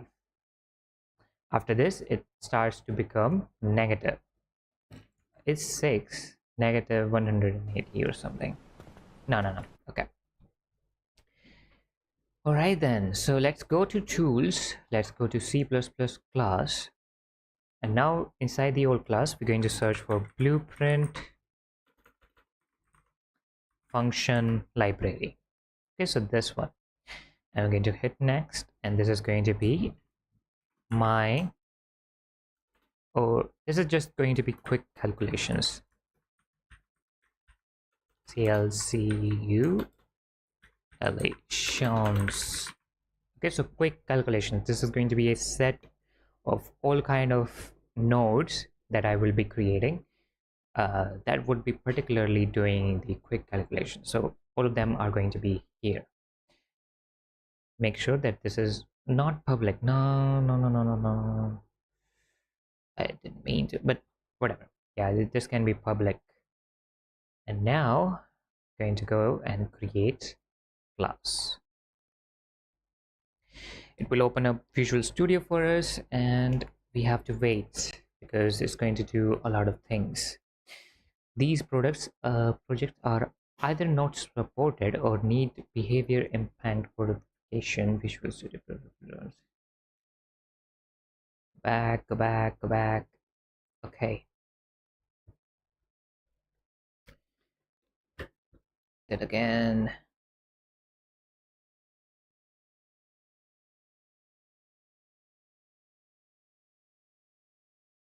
How do we reload everything? It didn't ask me to reload everything. That's not good.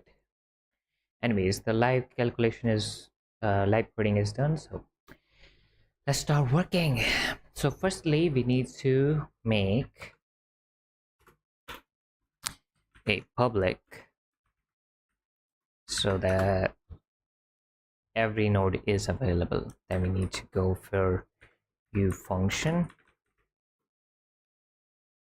Why is it not showing me anything? Blueprint callable. Yeah, why is it not doing anything? Let me just close everything and save everything. Then I'm going to close Visual Studio for now, both of them, and then go back to the live coding. I'll go back over here, which will solve everything for us. And okay,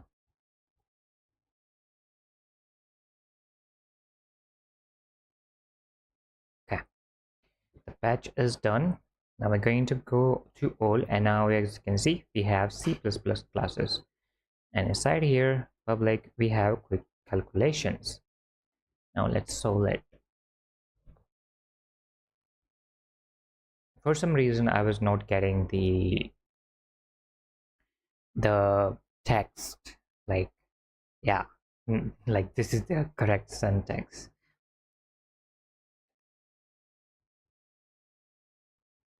Now we will be able to get it. Nice. So firstly we need to have public, then we're going to create a u function, which will basically be a container. As yes, the context between this file is a function, a Unreal function, so treat it as such. So we're going to call this u function. Okay, now brackets, and this is going to be blueprint callable, blueprint callable, so that we can call it inside blueprints. Then we're going to give it a category,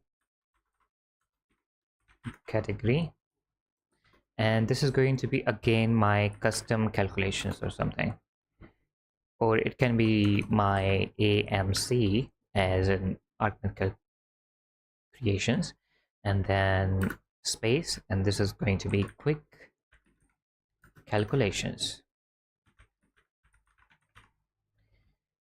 Okay, and then we don't need to put any kind of parentheses or something like that. We're just going to enter, and then now okay,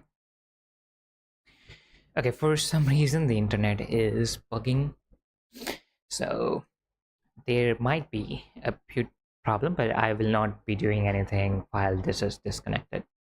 Anyways, the static int, basically the static is to showcase that, yeah, the code or the node that we are creating is not a dynamic code. This is basically a static code, and treat it as such. And the next thing we want is what kind of output we want from this code. So for now we just want a integer output, which will basically give us, like, is it 0 1 2 3 4 5 6, what exactly the number it is, right? And then we're going to have a the name for the node, and this is going to be the loc code, yeah, just loc code. And then in the brackets we need to give it the input. What kind of input do we want? And inside the input it's going to be float. Okay, and we have to give it a a name, or what kind of, like, we have to give this input a name. Okay, so this is going to be z relative z rotation. Okay, so there's going to be z rotation. Okay, something like that. Okay, and after all of this is done, now we're going to close it by semicolon. And after doing this, you will see that we have a tool, like screwdriver over here, and if we click on it we can create a definition inside the other quick calculation. So we're going to click on it, and now we have this function, and now we can work inside here to know exactly what do we want to return. Okay, so at first we're going to get the z rotation and put it inside a base variable, just going to call it float, or maybe not. Yeah, let's just leave it like that. So we're going to go for if we need to know what exactly is the z rotation. So if the z rotation, this one, is equal to 0. Okay, so we're basically checking is the Z rotation equal to 0? And if it is, then we want to return 0. Okay, but let me just remove this because this is not really going to work. And now what we need to do is, there are two ways to do this. Either we can basically divide 36 by all of those numbers and detect it that way, or we can make it a big code and go with all kinds of conditions, like if Z rotation is 36, then make the return this. Maybe if it's this, then make the return this. Okay, so there are these two ways to do this. Again, it's going to be happening inside the condition, so let's just go with the if.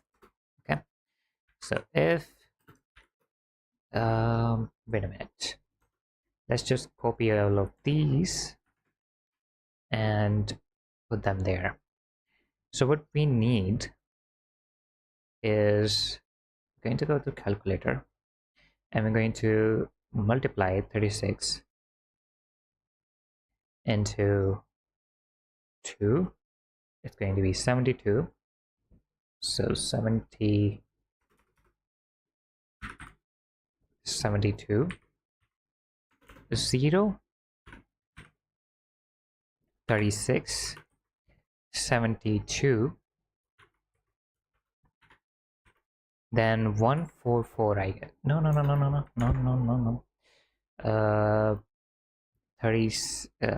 36 multiplied by 3 is 108.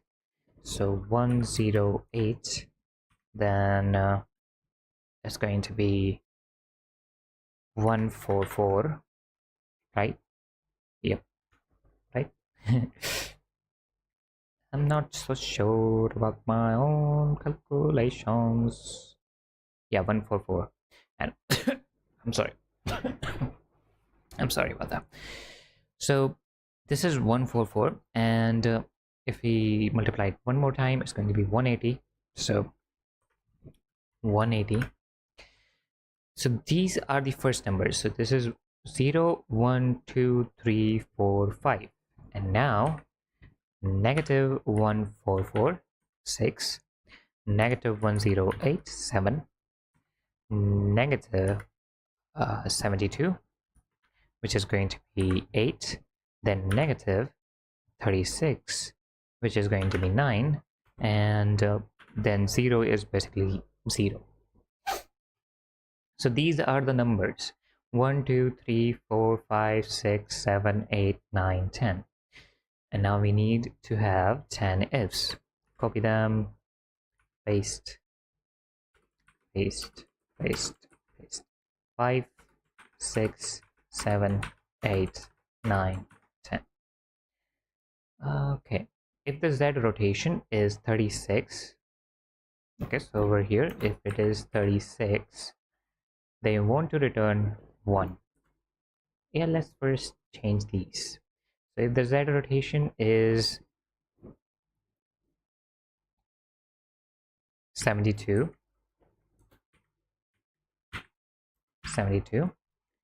then in 108, what is it? What is it? What can it be? What can it be?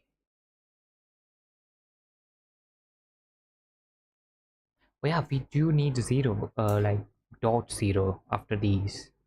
Yeah, but we, like, it needs to be this, so it can detect, like, yeah, this is a float value and not an integer. So we do need to have dot 0 after them.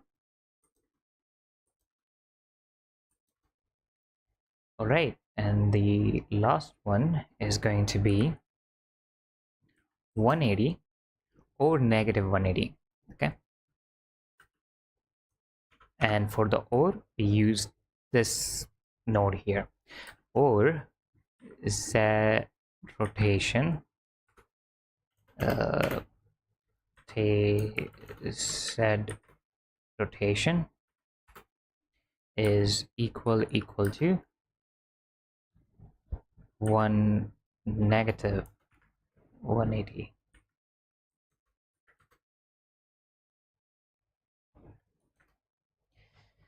Okay, and that should do something else. Now this one over here is going to be negative 144. Then this one is going to be negative 108.0.0. Then this one is going to be negative 72.0, and this one is going to be negative 36.0. Okay, this is 0, 1, this is 2, this is 3, 3, this is 4, this is 5, and this is 6, this is 7, and this is 8, and this is 9. Okay, so all of the values are done, and if the z rotation is 180 or negative 180, then we want it to be 5, and so on. Now that is done, we can also delete this, but I want to keep it. So for future references, I want to keep this here. Okay, let me just cut this from here and put it over here. Okay, nice. Now let's save everything. And if you don't have any issue right here, then that means your syntax is good, but it doesn't mean that your code is still good. So to detect that code is good, we need to go and compile everything. So let it compile.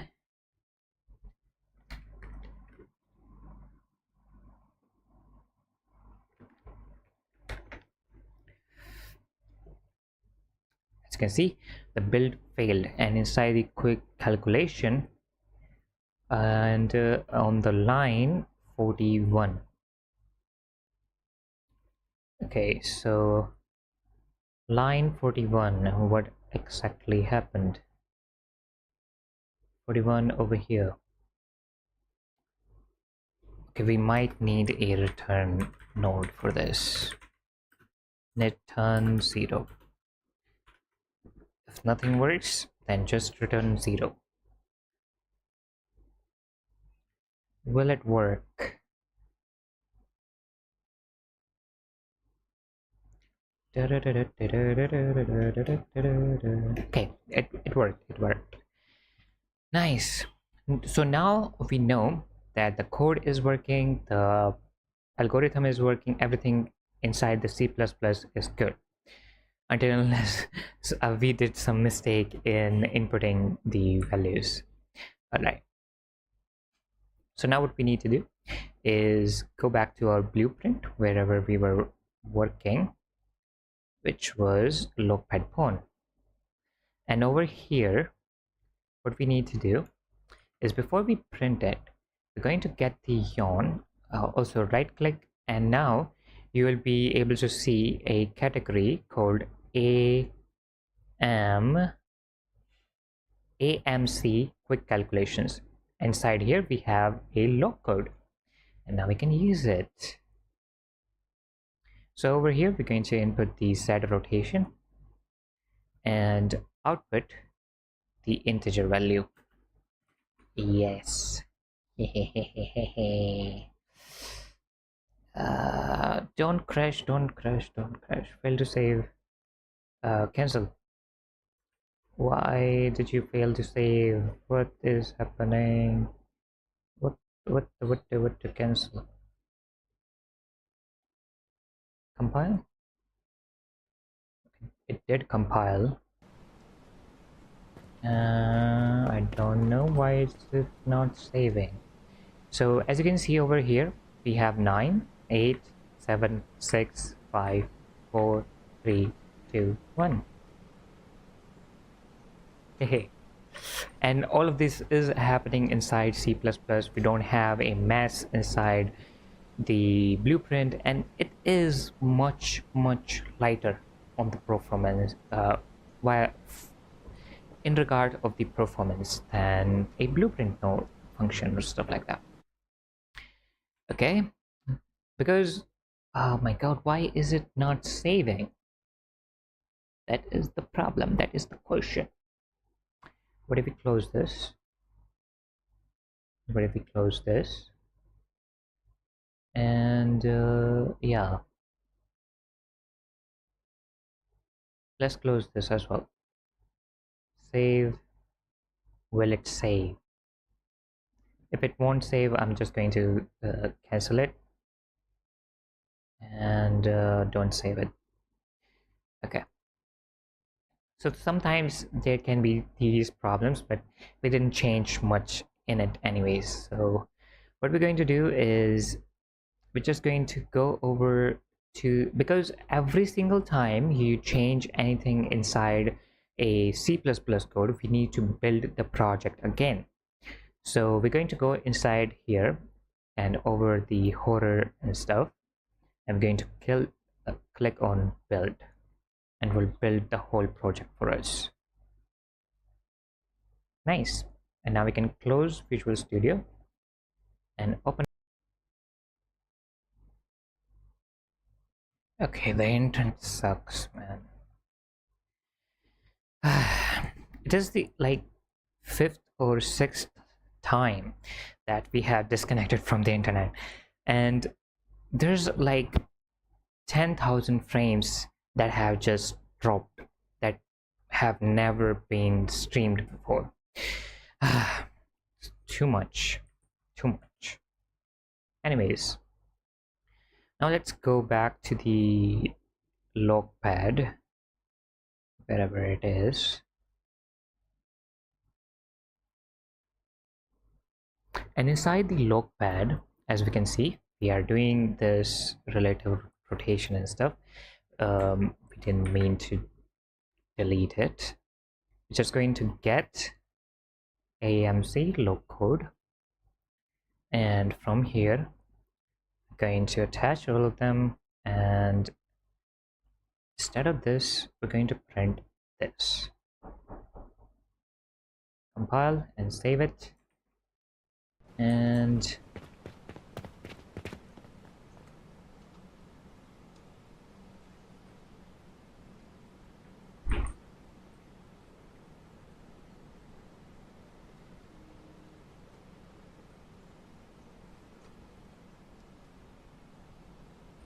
as you can see, this is working. And we can do I mean, it's not showing anything in other ones, but it's still working as we intended to do, which is nice. So now we know that this node over here says 7 and this one says, let's say, 3 or something, and so on. And on the event tick, or maybe on the event when we change these values, we will detect, okay, is it similar? And if it is, then just unlock the code. Okay. Nice. So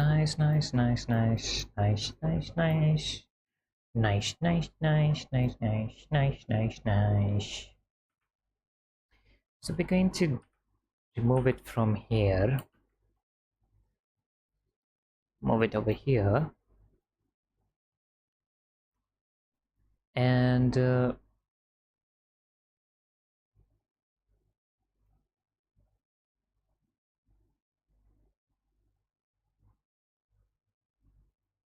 we need to have a reroute node here. So reroute.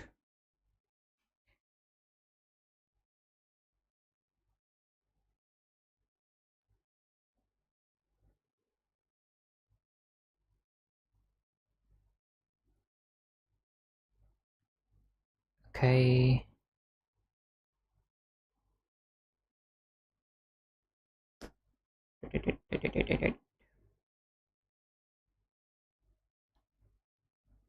And then we're going to go and get all of these wheels numbers. Okay, we're going to get the first wheel, get the relative location,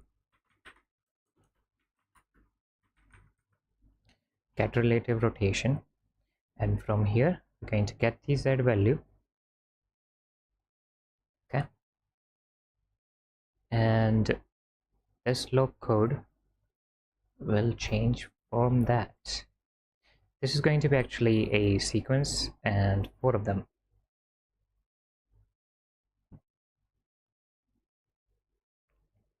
So this can be the first sequence, then we can duplicate it, second, third, and fourth.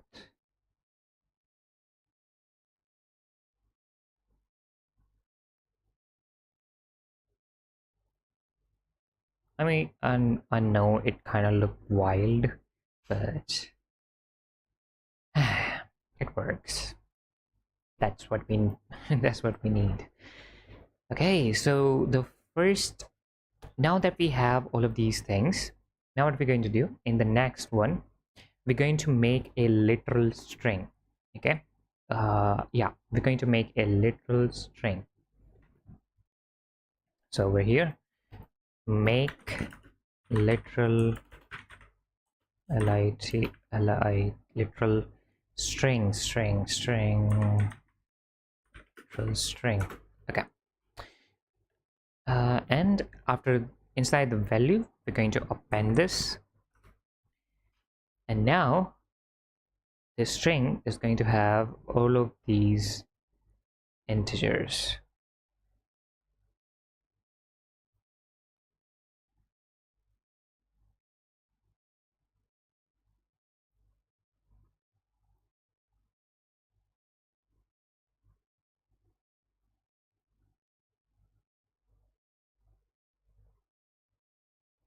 Yeah, and this then is actually going to be rerouted up there, and then okay, and then we're going to have a variable called the combination. Okay, integer, and this combination is the combination that we're getting from the log. Okay, and what we want to do here is we want to get this and we want to make it equal to, and if this is equal to this,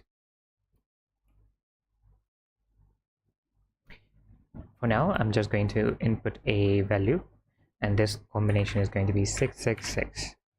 Okay, and now let's go. So if it's true, then we want to print, if it's true, then we want to print open, and if it's not true, then we want to say close, locked. Yeah. Okay, so now let's check it out. Will this work? If we go over here and we move, is it locked? We want it to be 6 6 6. Oh, it says open now. Now that's 6 6 6 and 6. Now it's open, right? But whatever I do in the bottom ones is not impacting the upper ones. Where oh yeah, I haven't changed this. This is supposed to be wheel 1, then this is supposed to be wheel 2 and wheel 3. Yeah, now it's going to work. So first one 6, second one 6, third one 6, and open. So now the log is working, and now we can get from the log, and as soon as we change it, it goes to some other places and stuff like that, but it's working. And now we can instead of open, we can do something else, and instead of lock, we cannot do we can do nothing. Basically keep the player in shadow. We don't want him to know the correct code. Now, how exactly are we going to get this combination? Well, to get this combination, we're going to make this, we have to go inside the player character, blueprint, player character, and also we have to go inside the interactable lock. So project file puzzles interactable lockpad, and over here with the save we also need to get the combination. Okay, so combination, and this needs to be an integer. Compile and save everything. Now inside the lockpad, the interactable lockpad, we need to add a combination, which is going to be integer and instance editable. Okay, and the default value of this is going to be 5867. And now if the code of our lock is similar to this, then it will open up, or else it will never open up. All right then. Okay, now let's go back to the CBP control player and go back to interfaces, look, interact. And what we have to do is, as we are doing this, we're going to get this spawn pawn, and from here we're going to get and set combination. Okay, right after we possess it, and inside the combination is going to be the another combination. Okay, so get combination. Now make sure that this should have this F, like arrow and F, which means this is this function's input, and it should not be over here as well. Okay, it should only be on this node and not on this node, because this is related to our lockpad and this is related to our interactable. Nice. Now we just need to go over here, go to the default level and check it out. So right now, as you can see, the combination is 5867.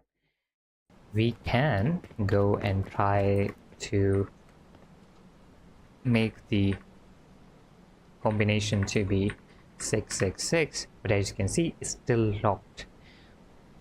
I forgot what what was it? 5 6 7 8. No, what was it? I completely forgot about it. Oh my god, how will I survive? 5867. Okay, so 5 8 6 7. Open. So now we just need to edit the combination inside our lockpad and that's it.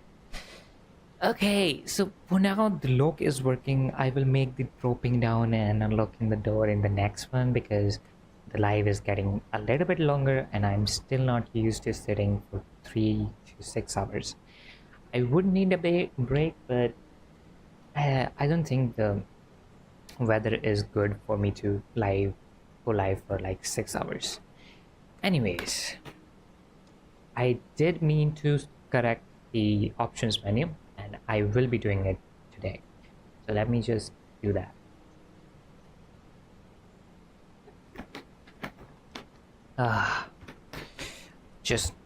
I'm going to do it quick, so please forgive me for not explaining it, but I just want to get out of this seat. Okay, options. And what exactly we're going to do is we're not going to make these buttons, but we're going to make these uh, just images. I mean, yeah.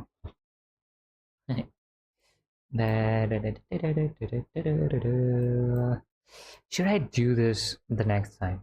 Because if you want to do it, it's completely good. Like, it's really easy. What we're going to do is with the buttons, okay? So the trigger buttons, we're going to change between journal, audio, and display like that, okay? So either we press the left, if we press the right one, it will move on to the right, and if you press the left one, it will move on to the right, left.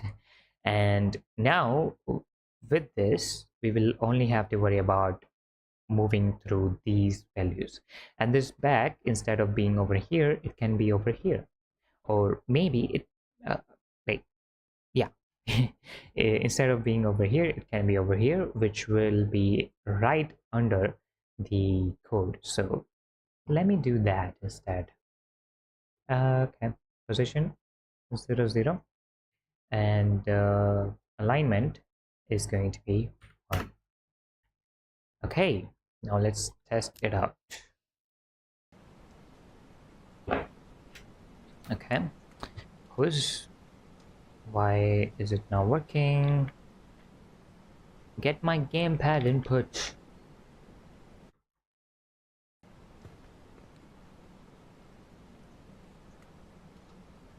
Okay, my gamepad is not.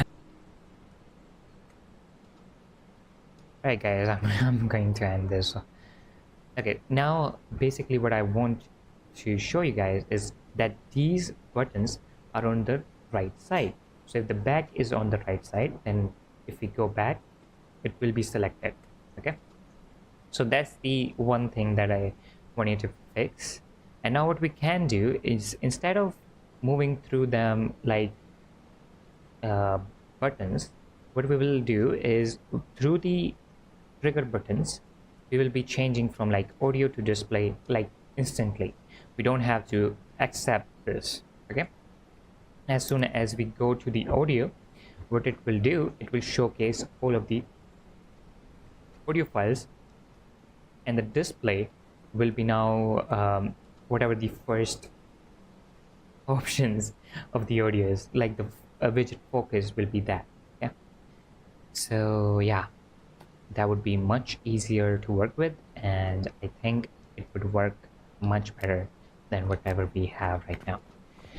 For now, I want to end this stream right here, and I will be doing this whatever I had told you off screen, because yeah, today the live is not working well. I do want to finish this today as well, so yeah, I'm sorry about that, but I will be doing this off stream. And but I showed you like what exactly you need to do. I have showed you, but if you still want to know about it, you can comment down and I will tell all of you about that. Maybe in a video, I can make a video on how you can make a UI or a menu system. All right, so that's it for today. See you in the next live. Bye bye. I'm gonna go.